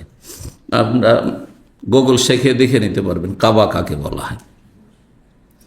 তো নবী সাল্লাল্লাহু আলাইহি ওয়াসাল্লামের কাছে কয়েকটি কাবা আসলো। কাবা আকবিয়ার বহু বচন, বলতে পারি আমরা আল খাল্লা, কারণ বাংলা ভাষাতে আল খাল্লাটা মানুষের অনেকে বুঝে, ঢিলা ঢালা পোশাক, ওটা শরীর ঢেকে আছে, আল খাল্লা। কিসের ছিল? মিন দিবাজের, রেশমের, এমন রেশমে যে মোজার রাতুন বিজাহাব, যাতে কি ছিল? বোতাম লাগানো ছিল সোনার। জাহাব মানে সোনা, হ্যাঁ, স্বর্ণের বোতাম লাগানো ছিল। তাহলে বোতামগুলি কি ছিল? কি ছিল? স্বর্ণের। আর কাপড় ছিল দিবাজ মানে রেশমের। ফি ওনাসিমিন আসা, বলছেন যে ফাকাসামাহা ফি ওনাসিমিন আসহাবি, তখন নবী সাল্লাল্লাহু আলাইহি ওয়াসাল্লাম সেগুলি বেশ কিছু সাহাবায়ে কেরামদের মাঝে বিতরণ করে দিলেন, বেশ কিছু সাহাবায়ে কেরামদের মাঝে বিতরণ করে দিলেন। সোনা হালাল না হারাম? হারাম। রেশম পুরুষের জন্য হারাম, তো দুটোই হারাম। আবার নবী সাল্লাল্লাহু আলাইহি ওয়াসাল্লাম পুরুষদেরকে বিতরণ করে দিচ্ছেন। তো রেশম আর তারপরে আপনার স্বর্ণ হারাম হওয়ার আগের ঘটনা হবে নিঃসন্দেহে।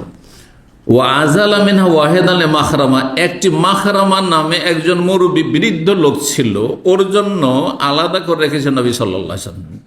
নিয়ম মুসলিম ছিল, আর লোকটি একটু লোভী ছিল, লোভী ছিল, না দিলে মনক্ষুণ্ণ হইত। মানুষের যত বয়স বাড়ে তত লোভী হয়ে যায়, এটা জানেন না? জানেন না? যাদের বয়স বাড়ছে রাগ করবেন না, কিন্তু যত আপনার চাইতে আপনার বাবা যদি বেঁচে বেশি লোভী, পয়সা কামড়ি, জমি কামড়ি, দেখবেন পরীক্ষা করে, বুঝতে পারছেন না? আপনি নিজের কথা চিন্তা করেন, পয়সার হিসাব বিয়ে শাদীর আগে অত করতেন না, হ্যাঁ, কিন্তু বিয়ে শাদীর পর যেমন ছেলে মেয়ে হয়তো লেগেছে, যত বয়স বাড়ছে তত বেশি পয়সার হিসাবই হয়ে যাচ্ছে। এটা ভালো লক্ষণ নয়, কারণ জাহান্নাম থেকে বাঁচতে হবে, আর মরণের দিকে যাচ্ছেন। সুতরাং দান সাদকার ক্ষেত্রে আবার কৃপণতা করিয়েন না, অপচয় করবেন না অবশ্যই, কিন্তু দান সাদকার ক্ষেত্রে কৃপণতা করিয়েন না। তো এই লোকটি একটু লোভী লোক ছিল, এই মাখরামার জন্য একটাকে আলাদাই করে রাখলে, দিতে দিতে শেষ হয়ে গেলে পরে আসবে, আর তারপর না দিলে মনক্ষুণ্ণ হবে এই লোকটি। ফালাম্মা যা, যখন এই লোকটি আসলো, ওর অন্য হাদিসে রয়েছে ওর ছেলেকে বললো যে চলো আমাকে নিয়ে চলো, এর আগে হাদিসটা একবার গিয়েছে। নবী সাল্লাল্লাহু আলাইহি ওয়াসাল্লাম বললেন খাওয়াতু হাযা লাকা, এটা তোমার জন্য আমি লুকিয়ে রেখেছিলাম, যাতে মনটা খুশি হয় যে দেখো দেওয়া হয়ে গেছে, কিন্তু তোমার জন্য আলাদা করে রেখেছি। খুশি হবে না? হবে না? খুশি করার জন্য। তো যে যেমন লোক তাকে ওইভাবে ওষুধ দিতে হবে। জি, তোমার জন্য এটা লুকিয়ে রেখেছিলাম। কালা ইউবে সৌবেহি, বলছে আন্নাহু ইউরিয়াহু ইয়াহু, ওই কাপড়টি দেখালেন যে এই যে কাপড়টি দেখালেন যে এইটি তোমার জন্য লুকিয়ে রেখেছি।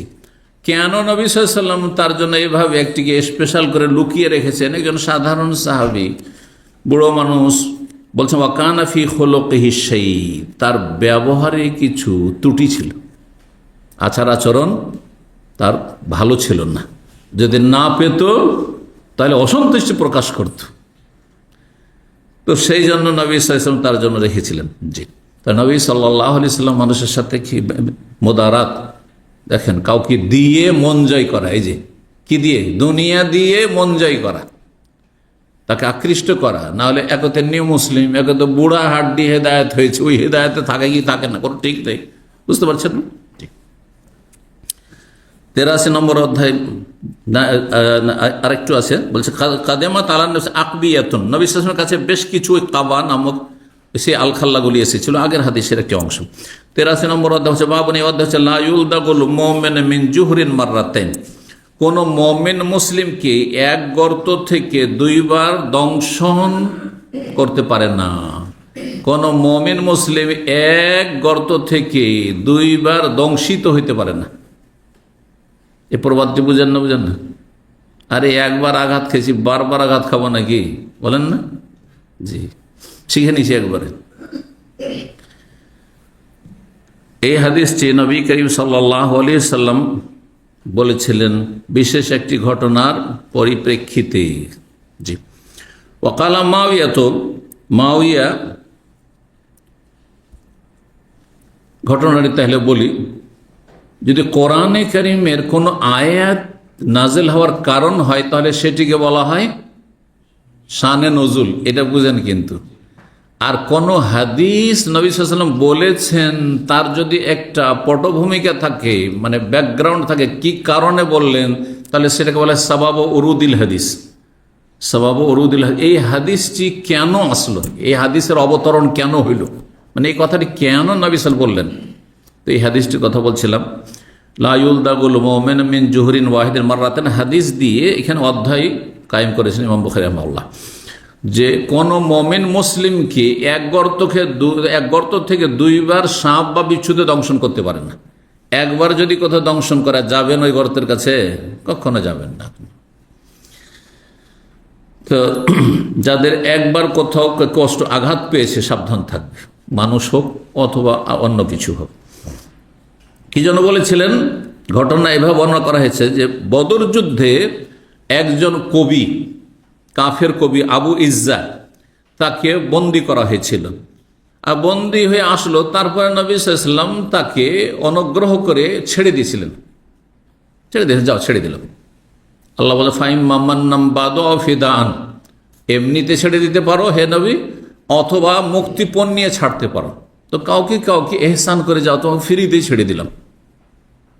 কারণ এই লোকটি যদি নুন খায়, ফ্রিতে যদি আজকে ছেড়ে দিই, বন্দি মুক্ত করে দিই, হতে পারে গুণ গাইবে, হয়তো হেদায়েত হয়ে যাবে। আর যেহেতু কবি, এর দ্বারা ইসলামের খেদমত হবে। কারণ কবি যে খেদমতটা ইসলামের করতে পারবে, একজন বক্তা যা করতে পারবে, সাধারণ মানুষ করতে পারবে না। বুঝতে পারছেন না? এই যে কবিগুলি চলে গেছে, এরা যদি ইসলাম সম্পর্কে জ্ঞানী হতো বা ইসলামপন্থী হতো, তো এদের দ্বারা কত ইসলামের খেদমত হইতো না? তাদের কবিতাগুলি কি দুনিয়াদারির কবিতা হইতো, অশ্লীলতার কবিতা হইতো, প্রেম কাহিনী হইতো কবিতাতে? তাহলে ইসলামের খেদমত হইতো, গঠনমূলক কবিতা তারা কাব্য রচনা করত। তো তারপরে সে যে ছাড় পেল, ছাড় পাওয়ার পরে নুন খেয়ে গুণ গাওয়া উচিত ছিল, কিন্তু সে নিমক হারাম, তার সম্প্রদায়ের কাছে গেল। আর যাওয়ার পরে আবার আগে যেমন কি করতো, ইসলামের বিরুদ্ধে সে বিষোদ্গার করত তার কবিতার মাধ্যমে, তারপরে নবী সাল্লাল্লাহু আলাইহি ওয়াসাল্লাম সাহাবাই কেরামদেরকে নিয়ে কুৎসা গাইতো তার কবিতায়, তাই করা শুরু করলো আবার। তাই করা শুরু করলো। দেখেন, কোন মানুষ, আপনারা এই বিষয়টি নিশ্চয় বুঝেন, এমনিতে যদি কারো বদনাম করেন আপনি সাধারণ ভাষায়, ওতে অত আঘাত লাগে না, কিন্তু ছন্দ আকারে যদি কারো দুর্নাম করেন খুব কষ্ট লাগে। লাগে না? বেশি কষ্ট লাগবে। আপনার বিরুদ্ধে যদি কেউ কবিতা রচনা করে যে আপনি এরকম খারাপ, তো ওতে বেশি কষ্ট লাগবে, ওতে আঘাতটা বেশি লাগে। শের শায়েরির মাধ্যমে, কবিতার মাধ্যমে যদি কাউকে আঘাত করা হয়, দুর্নাম বা কুৎসা রটানো হয়, তাহলে বেশি আঘাত প্রাপ্ত হবে, সে ভাষাতে বেশি আঘাত রয়েছে। তো আবার এই কাজ করা শুরু করলো। তারপরে তার 1 বছর পরে ওহদের যুদ্ধে সে বন্দী হয়েছে, দাওয়া খেয়েছে। বদর 2য় হিজরিতে, 3য় হিজরিতে ওহদের যুদ্ধে আবার বন্দী হয়েছে। তখন সে ভাবলো যে গতবার তো আমাকে ছেড়েছে, এবার মনে হয় ফিরি ফিরি ছেড়ে দেওয়া হবে। তো নবী সাল্লাল্লাহু আলাইহি ওয়াসাল্লাম আর ছাড়া হবে না, আর ছাড়া হবে না। তখন বলেছিলেন নবী সাল্লাল্লাহু এই হাদিসটি, লা ইউলদাগুল মুমিনু মিন জুহরিন ওয়াহিদিন মাররাতাইন, মুমিন একবার আঘাত খায় এক গর্ত থেকে, বারবার আঘাত খাবে, বারবার বিষাক্ত প্রাণীতে দংশন করবে, এটা হয় না। মুআবিয়া বিন কুররা রাদিয়াল্লাহু তাআলা আনহু তিনি বলেন, লা হাকিমা ইল্লা যু তাজরিবাতিন। আল্লাহু আ'লাম মুআবিয়া কোন মুআবিয়া হতে পারে, মুআবিয়া কুররা প্রখ্যাত সাহাবী, আবার মুআবিয়া বিন আবি সুফিয়ান জামিরে মুআবিয়া রাদিয়াল্লাহু তাআলা তিনিও হতে পারে।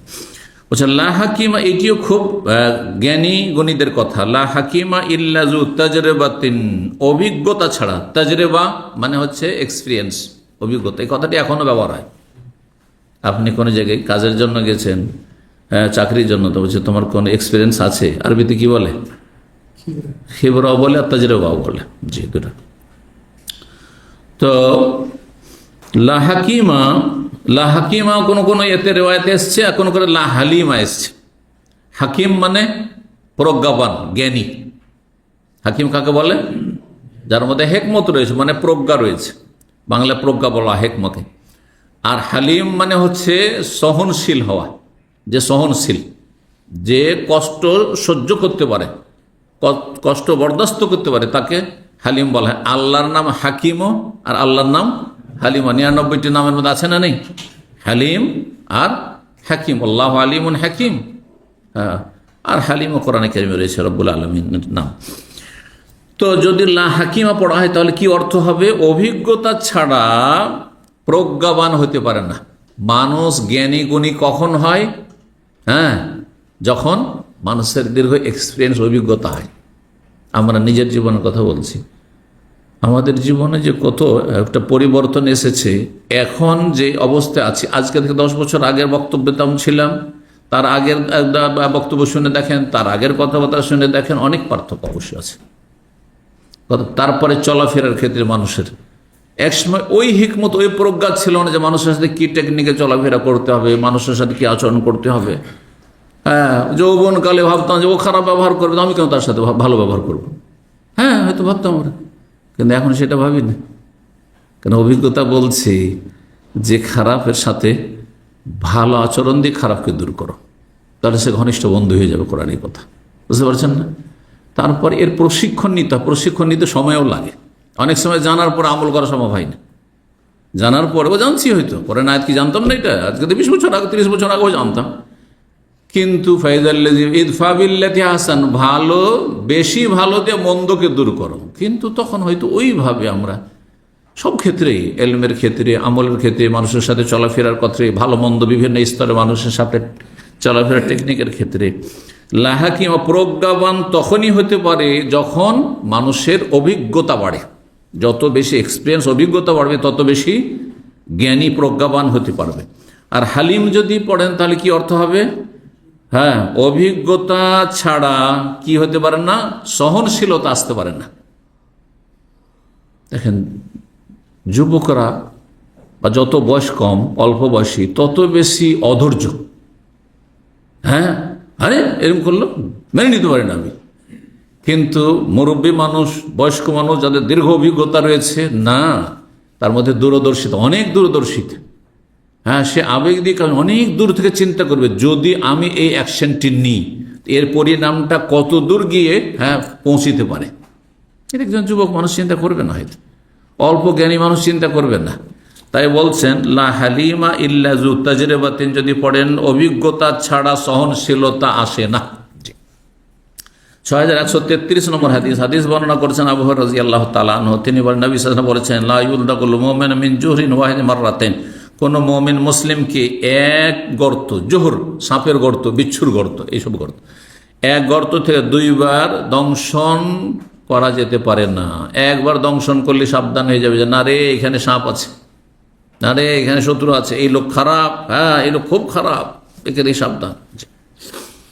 84 নম্বর বাবু হাক্কিদ দাইফ। এই অধ্যায় হচ্ছে অতিথির হক সম্পর্কে, মেহমানের হক।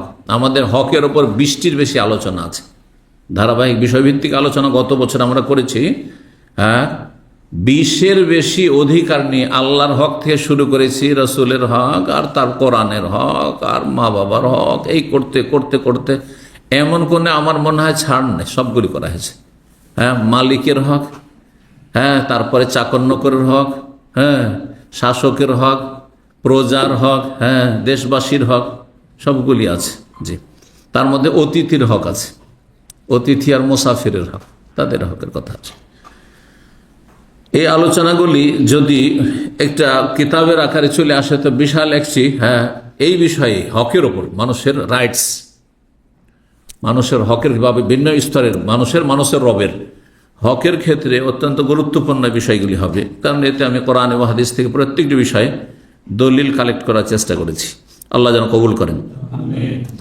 তো বলছে বাবু হাক্কিদ দাইফ, মেহমান অতিথির হক সম্পর্কে 6134 নম্বর হাদিস। অতিথির হক আছে, আপনার বাড়িতে মেহমান আসবে আর শুধু খেতে দেবেন।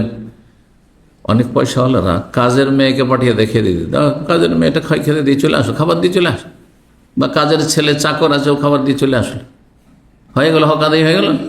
বাড়ি মালিক একবার দেখা করেছে না, দেখা করলে সালাম আলাইকুম, ওয়ালাইকুম সালাম, ভিতরে চলে গেল। 5 মিনিট 10 মিনিট বসে কথাও বলেন না। মেহমান যদি জ্ঞানী হয় তো এই বাড়িতে কখনো থাকবে না, আর আত্মীয়তাও করবে না। আমি একটি বিয়ের গল্প বলছি।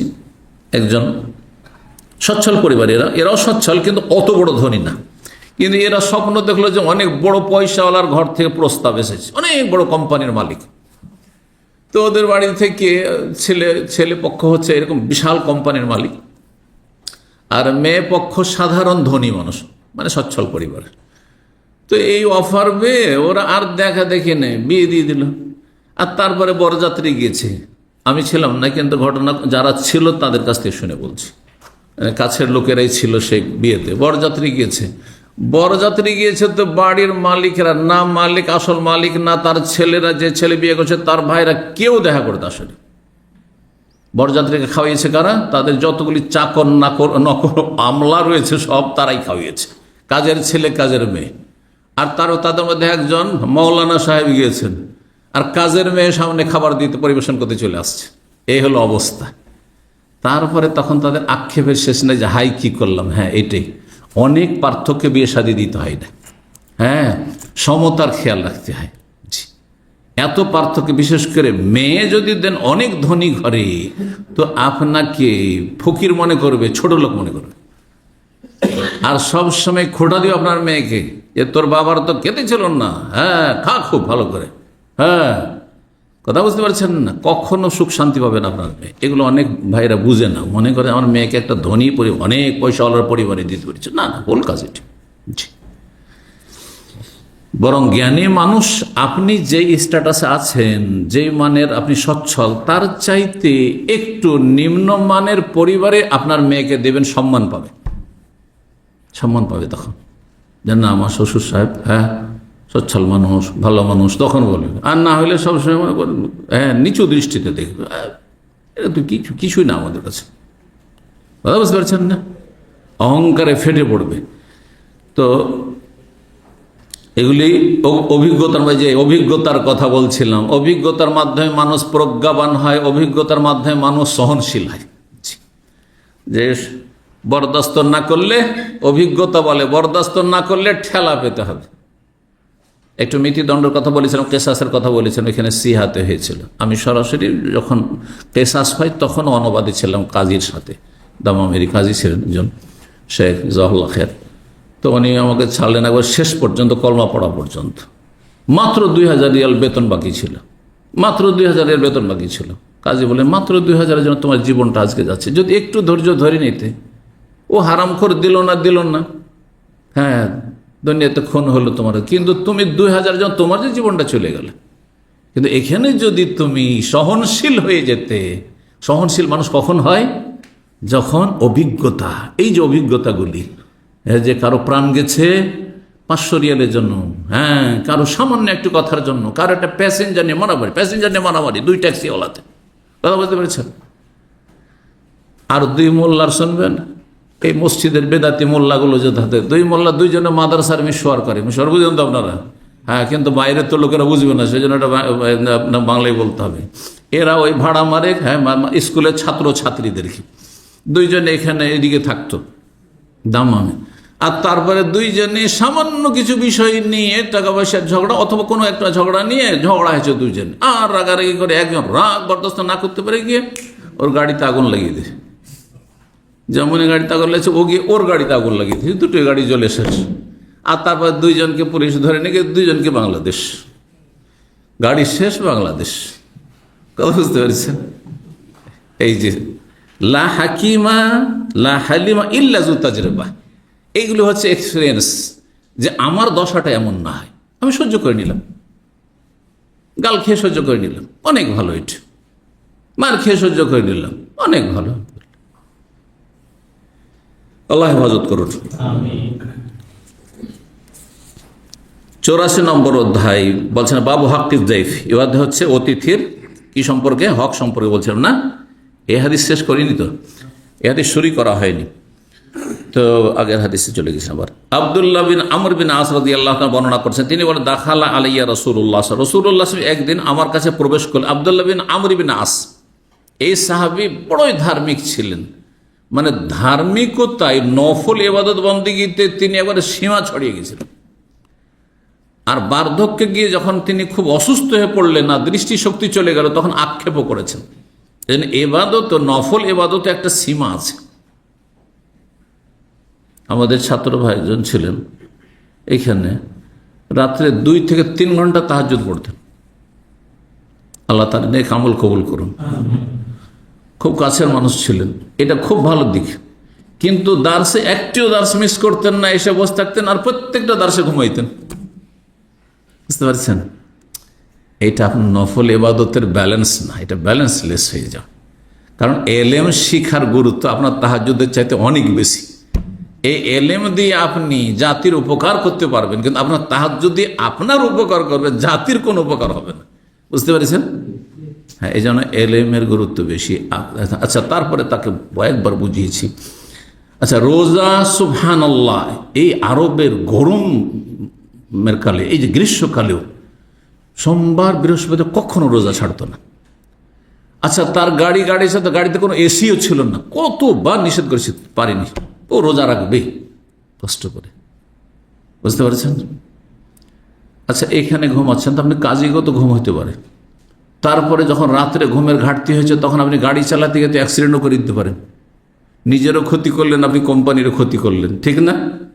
তাহলে সব দিকের ব্যালেন্স ঠিক রাখার চেষ্টা করতে হবে। জি, তো আব্দুল্লাহ বিন আমর বিন আস সাহাবীদের মধ্যে এরকম করেছিলেন খানিকটা। ঘটনা কি ছিল, যে তিনি বিয়ে করেছেন, বিয়ে করে স্ত্রীর কাছে যান না, এসা পড়ে তাহাজ্জুদ শুরু করে দেন, আর ফজর আগ পর্যন্ত তাহাজ্জুদ পড়তে থাকে। আর তারপরে সকাল হলে আবার রোজা রেখে নিয়েছে, প্রায় দিনই রোজা রাখে।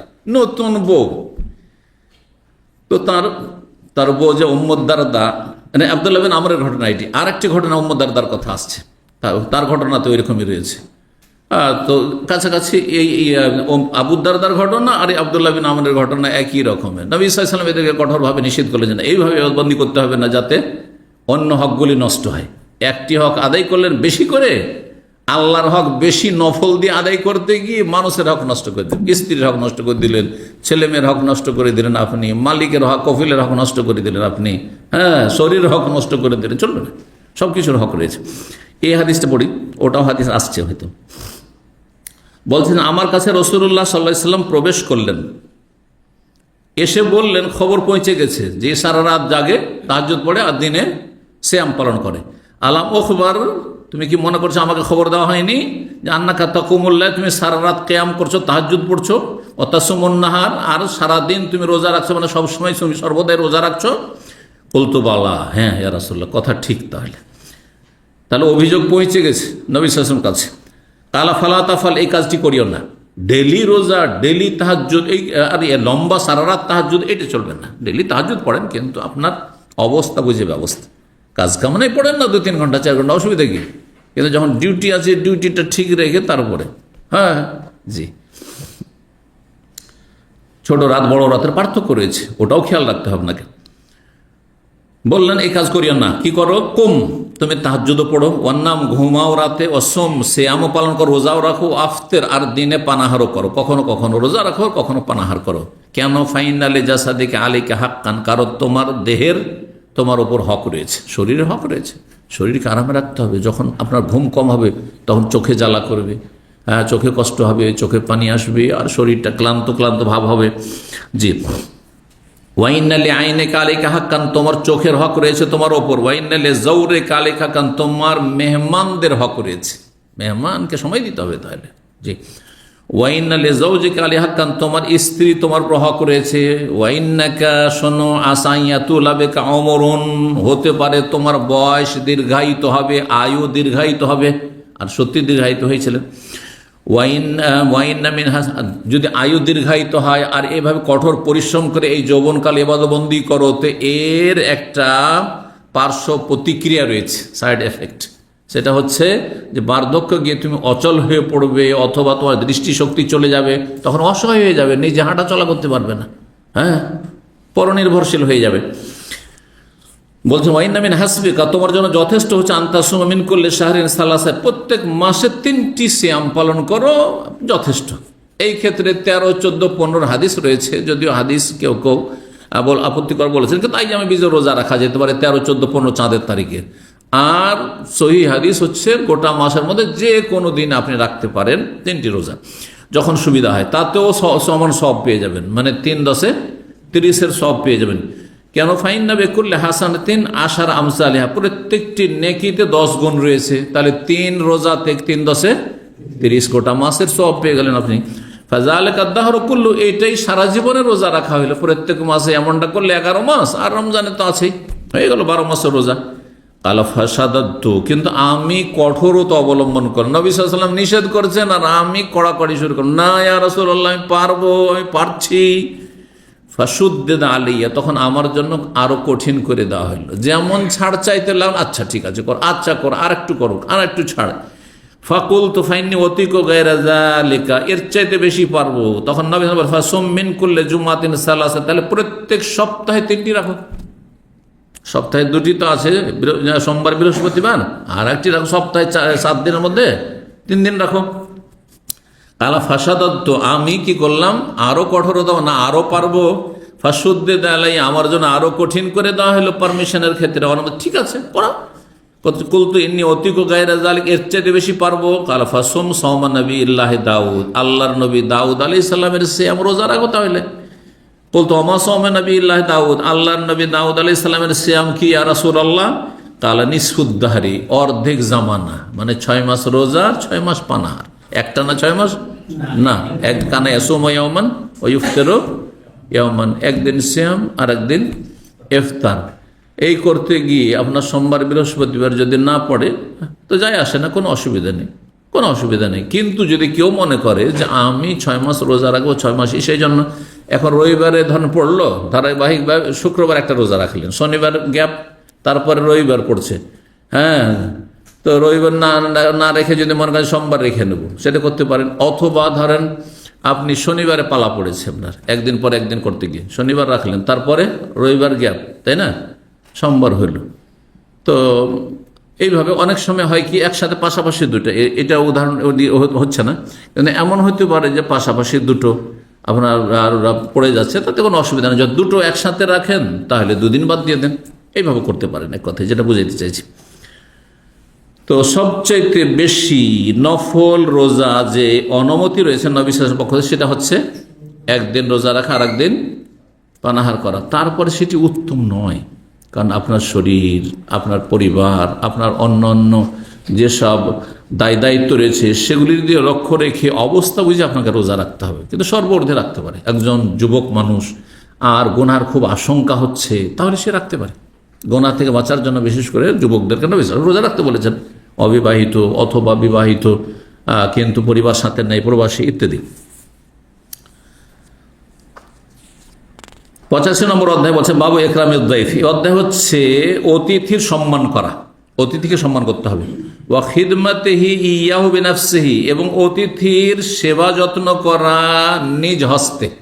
অতিথির খেদমতের জন্য আপনার দাস দাসী লাগবে, কাজের ছেলে লাগবে, কাজের মেয়ে, তাহলে হবে না। আপনি নিজে খেদমত করবেন, যতই বড় মানুষ হন না কেন, আপনার অতিথির সেবা যত্ন আপনি করবেন। সেবা যত্ন মানে তো হাত পা টিপা হয় না, সেবা যত্ন মানে খাবার পরিবেশন করে দিলেন। হ্যাঁ, এই নয় যে আপনি খাবার খেয়ে নেন, উঠিয়ে দেন। কিন্তু অনেক সময় উঠিয়ে দেওয়াটা পছন্দ করে না, নিজের মতো করে নিতে চায়, ওটা আপনার খেয়াল রাখতে হবে। বা পাশে বসে থাকেন, সাথে খান। আচ্ছা, তারপরে খাবার দাবার জন্য প্লেট রেডি করবেন, দস্তরখান রেডি করবেন। সেইটা অতিথি ধরেন জুনিয়র, ধরেন ছাত্র, আর আমি হচ্ছি মানে আপনার মেজবান, মানে বাড়িওয়ালা। তাহলে আমার উচিত হবে যে আমি আপনার সেবা করবো, যেহেতু আপনি আমার মেহমান অতিথি। এটি হচ্ছে উদ্দেশ্য। মহান আল্লাহ বলেন, দাইফে ইব্রাহিম আল মুকরামিন, ইব্রাহিম আলাইহিস সালামের সম্মানিত মেহমান। ইব্রাহিম আলাইহিস সালাম কত বড় আল্লাহর নবী, রসুল, খলিল, অন্তরঙ্গবন্ধু। তার সম্মানিত মেহমান বলা হয়েছে, তার সম্মানিত মেহমান। মেহমানরা ফেরেশতা ছিলেন, কিন্তু তিনি তো ফেরেশতা জেনে সম্মান করেননি। তিনি কি জেনে সম্মান করেছেন? মানুষের রূপ ধারণ করে তারা এসেছিলেন। জি, যখন জানতে পারলেন যে এরা ফেরেশতা, তাহলে তো স্বাভাবিক, ফেরেশতা তো খাবে না, তাহলে খাবার রেডি করার কোন প্রয়োজন ছিল? কোনো তো প্রয়োজন ছিল না, ঠিক না? তাহলে যখন কি খাবার রেডি করেছিলেন?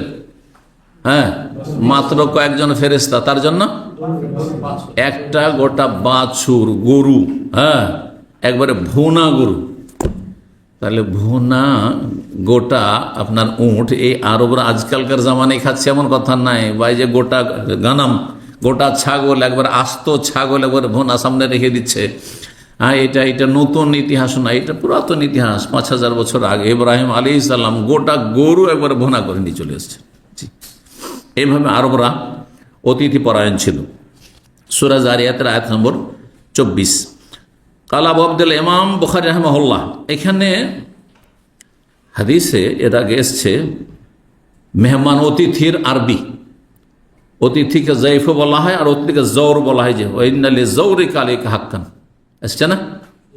তো এই জন্য এই জৌর শব্দটির ব্যাখ্যা করা শুরু করেছেন। এক বচন না বহু বচন, মাসদার, কিন্তু এক বচনের অর্থ বহন করে, বহু বচন অর্থ বহন করে। সেজন্য বলছেন ভাষাগত ব্যাখ্যা। তিনি বলছেন হুয়া জাউরুন, মানে উনি অতিথি, এক বচনের ক্ষেত্রে ব্যবহার হয়। ও হাওলায় জাউরুন, এরা হচ্ছে অতিথি, বহু বচনের ক্ষেত্রেও প্রয়োগ হয়। যেমন দাইফুন, জাইফুন মানে মেহমান, মানে একজন শুধু মেহমান না, একাধিক মেহমান, কয়েকজন আছে, সেই ক্ষেত্রেও দাইফ মেহমান বলা যেতে পারে। মানাও আজিয়াফু, তার অর্থ হচ্ছে মেহমানগণ। ও জুওয়ারুহু, এবং জাউরুন মানে জুওয়ারুহু, ভিজিটার, যারা অতিথি হয়েছেন। লিআন্নাহা মাসদার, কারণ এই শব্দটি হচ্ছে মাসদার, আর মাসদার কখনো এক বচনের অর্থ ক্ষেত্র বিশেষে আপনার বহন করে, আর বহু বচনের অর্থ বহন করে। যেমন কওমুন রেজান, হ্যাঁ, পছন্দনীয় সম্প্রদায়। ও আদলিন, কওমুন আদলুন, মানে ন্যায়পরায়ণ সম্প্রদায়। তো সম্প্রদায় তো একজনে হয় না, অনেক অনেক লোকে বা কয়েকজন লোকে একটা সম্প্রদায় বা একটা দল হয়। তো সেই ক্ষেত্রে এই শব্দগুলি যেমন ব্যবহার হয়েছে, ঠিক তেমনি জাইফুন আর জৌরুন শব্দটি ব্যবহার হয়ে থাকে। তারপরে বলছেন কোরআনে কারিমে এইরকম শব্দ রয়েছে, কুল আরাআইতুম ইন আসবাহা মাউকুম গাওরান, তোমাদের পানি যদি, যেই পানি তোমরা পান করছো স্বচ্ছ পানি, এই পানি যদি ভূগর্ভে চলে যায়, একবারে পাতালে নেমে গেল, কোন শক্তি আছে এই পানি তোমাদের কাছে নিয়ে এসে দেবে? আছে কেউ? যেসব এলাকায় পানি অনেক নিচে থাকে, সুবহানাল্লাহ, টিউবওয়েলে 7টা 8টা পাইপ দিয়েও পানির পাত্তা পাই না, এমন এলাকা আমরা দেখেছি বরিন্দ্র এলাকায়। তো আর আরব দেশে যে পানি কত বড় নিয়ামত, এই দেশে আসলে বোঝা যায়। জি, আর আগের যুগে তো আরো বেশি বোঝা যেত। মাউন গাউরুন, হ্যাঁ, বীরুন গাউরুন, আরবরা বলে ভূগর্ভস্থ পানি। ভূগর্ভস্থ পানি মানে ভূগর্ভে পাতালে যে পানি রয়েছে সেই ক্ষেত্রে বলা হয়। আর কূপকেও বলা, বীরুনের ক্ষেত্রেও সেফাত হিসাবে গৌরুন বলা হয়, মানে ভূগর্ভস্থ আপনার কি কূপ। মা আনে দ্বিবচনের ক্ষেত্রে বলা হয় মা আনে গৌরুন। মিয়াহুন, মিয়াহ বহু বচন, আজকাল মুইয়া বলছেন না মাকে, কিন্তু মুইয়া হচ্ছে মাতৃভাষা, আর মিয়া হচ্ছে বহু বচন মাউনের। মিয়াহুন গৌরুন বহু বচনের ক্ষেত্রে ব্যবহার হয় ভূগর্ভস্থ বা পাতালের পানি। পানিগুলি। ইউকালু আল গৌর, গৌর বলা হয়, গৌর মানে গায়ের, মানে যেটি ভূগর্ভস্থ একেবারে পাতালে রয়েছে, লা তানাউদ্দেলা, যেখানে বালতি পৌঁছিতে পারে না, বালতির রশি দিয়ে সেই পানিতে আপনি পৌঁছাতে পারবেন না। কুল্লু শাইইন গুরতা ফিহি, যে কোনো বস্তু যদি সেটা ভূগর্ভস্থ হয়, হ্যাঁ, বা সেটি আপনার গোপন জায়গা হয়, ফাহুয়া মাগারাতুন, সেটিকে মাগারা বলা হয়। এই জন্য কোরআনে কারীমে মাগারাতুন শব্দটির মাগারাত সূরায়ে তাওবাতে রয়েছে, মাগারাতিন আমুদ্দাখাল্লান লাওয়াল্লাউ ইলাইহি, হ্যাঁ, আপনার গিরি গুহার ক্ষেত্রে ব্যবহার হয়েছে, গিরি গুহাই যদি তারা লুকিয়ে যায় তো মাগারা, কেন গিরি গুহা, তা সেখানে গর্ত রয়েছে, এই গর্তের অর্থে সেখানে এসছে। সূরা কাহফের আয়াত নম্বর 17-তে তাজাওয়ারু আন কাহফিহিম যাতাল ইয়ামিন ওয়া যাতাশ শিমাল, ওই যে আসহাবে কাহফের ঘটনায় তাজাওয়ারু শব্দটি ওই জৌরুন থেকে এসেছে। জৌরুন মানে কি পড়লাম, মেহমান, অতিথি, জি। আর এখানে তাজাওয়ার মানে তামিল, ও ঝুঁকে যাওয়া, জি, সূর্যের আপনার যে রৌদ্র ঝুঁকে যাওয়া বা ছায়ার ঝুঁকে যাওয়া। মিনাজ জাওরে, আজওয়ার বলে মানে আমিয়াল, ঝুঁকে যাওয়া। 6135 নম্বর হাদিস বর্ণনা করছেন আবু শুরাই আল কাবি সাহাবী, আন্না রাসূলুল্লাহ বলেছেন, মান কানা ইউমিনু বিল্লাহি ওয়াল ইয়াউমিল আখির, যে ব্যক্তি আল্লাহ এবং পরকাল বিশ্বাসী, ফালিয়ুকরিম যায়ফাহ, সে যেন অতিথির সম্মান করে, মেহমানকে সম্মান করতে হবে, যাতে সম্মান আছে সেটা করতে হবে। জায়েজাতুহু ইয়াউমুন ওয়া লাইলা, আর বিশেষ মেহমানদারি, জায়েজাতুহু মানে এখানে বিশেষ মেহমানদারি করবেন একদিন এক রাত, যেটাতে স্পেশাল একটু যতটা আপনার পক্ষে সম্ভব, মানে সাধারণ যেটা আপনি বাড়িতে প্রতিদিন খাচ্ছেন সেই খাবারের চাইতে একটু উন্নত করবেন একটু। ধরেন আপনি খান 3 আইটেমে, হ্যাঁ, একটা ডাল থাকলো, একটা সবজি থাকলো, একটা মাছ থাকলো, যথেষ্ট এটাই নিজের বাড়ির জন্য, ঠিক না? এটা সাধারণ খাবার। কিন্তু মেহমান আসলে 5টি বা 7টি করলেন, কিন্তু যদি 25টি 30টি করে, যেমন এক শ্রেণীর লোকেরা ভর্তায় 25 রকমের, হ্যাঁ, এটা সীমা লঙ্ঘন করা, এটা পছন্দনীয় না, নিন্দনীয় এটি।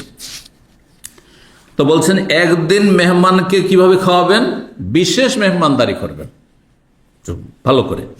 আর তারপরে জিয়াফত সালাস, 3 দিন সাধারণ জিয়াফত, সাধারণ খাওয়া দাওয়া 3 দিন, আর 3 দিন হয়ে গেল, আর 1 দিন, 4 দিন, তারপরে হ্যাঁ, তারপরের গুলি সাদাকা, পারলে খাওয়ান, আর না হলে বলে আর পারছি না ভাই, আপনি হ্যাঁ দেখে নেন, জি, বলতে পারেন, জি। কিন্তু আমাদের দেশের ভাষায় মেহমান মানে কি, হ্যাঁ, মেহমান মানে 1 নম্বর মেহমান শ্বশুর বংশ, শালা শালি, হ্যাঁ, 2 নম্বর মেহমান হচ্ছে মামা বংশ, 3 নম্বর মেহমান হচ্ছে বাপের বংশ, যেটা 1 নম্বর হওয়া উচিত ছিল সেটাই 3 নম্বরে চলে গেল, ঠিক না? এটা তো আগের যুগের কথা বলছি, এখনকার যুগে আবার আরেকটু পাল্টে গেছে। সেটা কি, যাদের সাথে দুনিয়ার স্বার্থ আছে, কোনো রক্তের সম্পর্ক নাই, না বাপের বংশের, না মায়ের বংশের, হ্যাঁ, না শ্বশুর বংশের, স্ত্রীর বংশের, হ্যাঁ, কিন্তু তাদের সাথে রাজনৈতিক স্বার্থ আছে, না হয় ব্যবসা বাণিজ্য দুনিয়ার স্বার্থ আছে, ধার কর্জার স্বার্থ আছে, দুনিয়ার স্বার্থ আছে, সবচেয়ে বড় খাতিরের, সবচেয়ে বড় খাতিরের। এটা আমাদের চোখের সামনে দেখলাম। আগের যেটা বললাম সেটা কিন্তু আমরা আজকে থেকে 20 বছর আগে দেখেছি, যে বাপের বংশের লোক, মায়ের বংশের লোক বা শ্বশুর বংশের লোক, এদের খাতির টাতির আমরা এরা কি মেহমান মনে করি। কিন্তু আজকাল মেহমান এর চেয়ে বেশি নাম্বার 1 মেহমান, যার সাথে যার স্বার্থ জড়িত। ওর কাছে, ও আমার কাছে 10,000 রিয়াল পাবে রে, যখন তখন ধার দেয়, টাকা চাইলে না করে না, হ্যাঁ, ও কাজে আসে, ওর গাড়িটা ফিরি ব্যবহার করতে পায়, সেই জন্য খাতির খাওয়া দাওয়া, বুঝতে পেরেছেন? জি, আল্লাহ হেফাজত করুন। অথচ শরীয়তের ভাষায় 2 রকম মেহমান বললাম, আজকে থেকে 20-30 বছর আগে যেটা ছিল আর এখন যেটা আছে 2 রকম তো হইল, তাই না?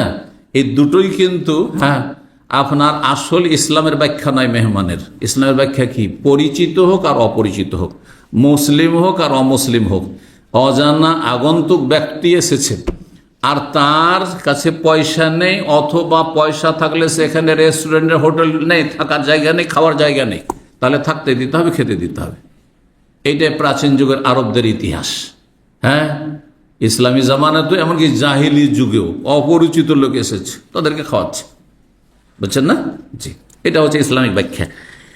তো মেহমান আপনার পরিচিত হোক অপরিচিত হোক, একদিন খাওয়াবেন স্পেশাল ভালো করে, আর 3 দিন খাওয়াবেন সাধারণ আপনি জিয়াফত, আর তাফামা বাদা যালিকা এরপরে যা খাওয়াবেন ফাওয়া সাদাকা, এটি দান সাদকা, আপনার পারলে করেন, না হয় না, নফল। ওয়ালা ইয়াহিল্লু লাহু আন ইয়াসবিয়া ইনদাহু, আর কোনো অতিথি মেহমানের জন্য এটা হালাল নয়, জায়েজ নয় যে কোনো বাড়ি থেকে ধর্ণা দিয়ে দিবে, পড়েছে তো পড়েছে, উঠতে চাই না, হাত্তা ইউহরে যাহু, আর তাকে কষ্টে ফেলে দেবে, এসে সপ্তাহ থেকে যাচ্ছে, মাসকে যেতেই চাই না, এটা ঠিক না, মোটেই না। যখন শ্বশুর বাড়ি গিয়ে যদি সপ্তাহ 10 দিন 20 দিন থাকতে লাগেন, আর জামাইকে স্পেশাল করেই খাওয়াইতে হবে, না হলে তো মেয়ের খবর আছে ফের, তাই না, পেরেশানিতে পড়বে না, কত খাওয়াবে এরকম করে, যে কোনো মানুষের হোক। এইভাবে দীর্ঘ সময় ধরে কারো বাড়িতে গিয়ে ধর্ণা দেওয়া, ফিরি খাবেন, এমন করা জায়েজ নয়। তারপরের হাদিস বলছে, মান কানা ইউমিনু বিল্লাহি ওয়াল ইয়াউমিল আখির ফালিয়াকুল খায়রান আও লিয়াসমুত, যে আল্লাহ পরকালে বিশ্বাসী সে যেন ভালো কথা বলে, না হলে চুপ থাকে। হাদিসগুলি সহজ, সেজন্য আমি শেষ করিনি। নবী সাল্লাল্লাহু আলাইহি ওয়াসাল্লাম বলছেন, মান কানা ইউমিনু বিল্লাহি ওয়াল ইয়াউমিল আখির, যে আল্লাহ পরকালে বিশ্বাসী সে যেন ফালা ইউজিজারাহু, প্রতিবেশীকে কষ্ট দেবে না। ওমান কানা ইউমিনু বিল্লাহি ওয়াল ইয়াউমিল আখির, যে আল্লাহ পরকালে বিশ্বাসী সে যেন ফালিয়ুকরিম যায়ফা, অতিথির সম্মান করে। ওমান কানা ইউমিনু বিল্লাহি ওয়াল ইয়াউমিল আখির ফালিয়াকুল খায়রান আও লিয়াসমুত, ভালো কথা বলে, আর না হইলে চুপ থাকে, ভালো কথা বলতে না পারলে।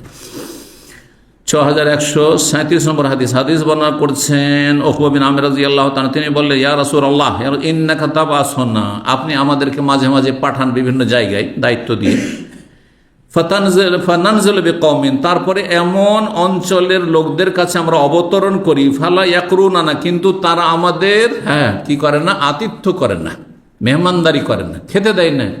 তখনকার যুগে তো আজকালকার মতো হোটেল নেই, টাউনে হইলে আলাদা কথা, দাম্মামে আসবার আমাকে নিয়ে খাওয়াইতে হবে, জরুরি নাই, টাকা আছে, হোটেল আছে, রেস্টুরেন্ট আছে, খাক আর থাক, তাই না।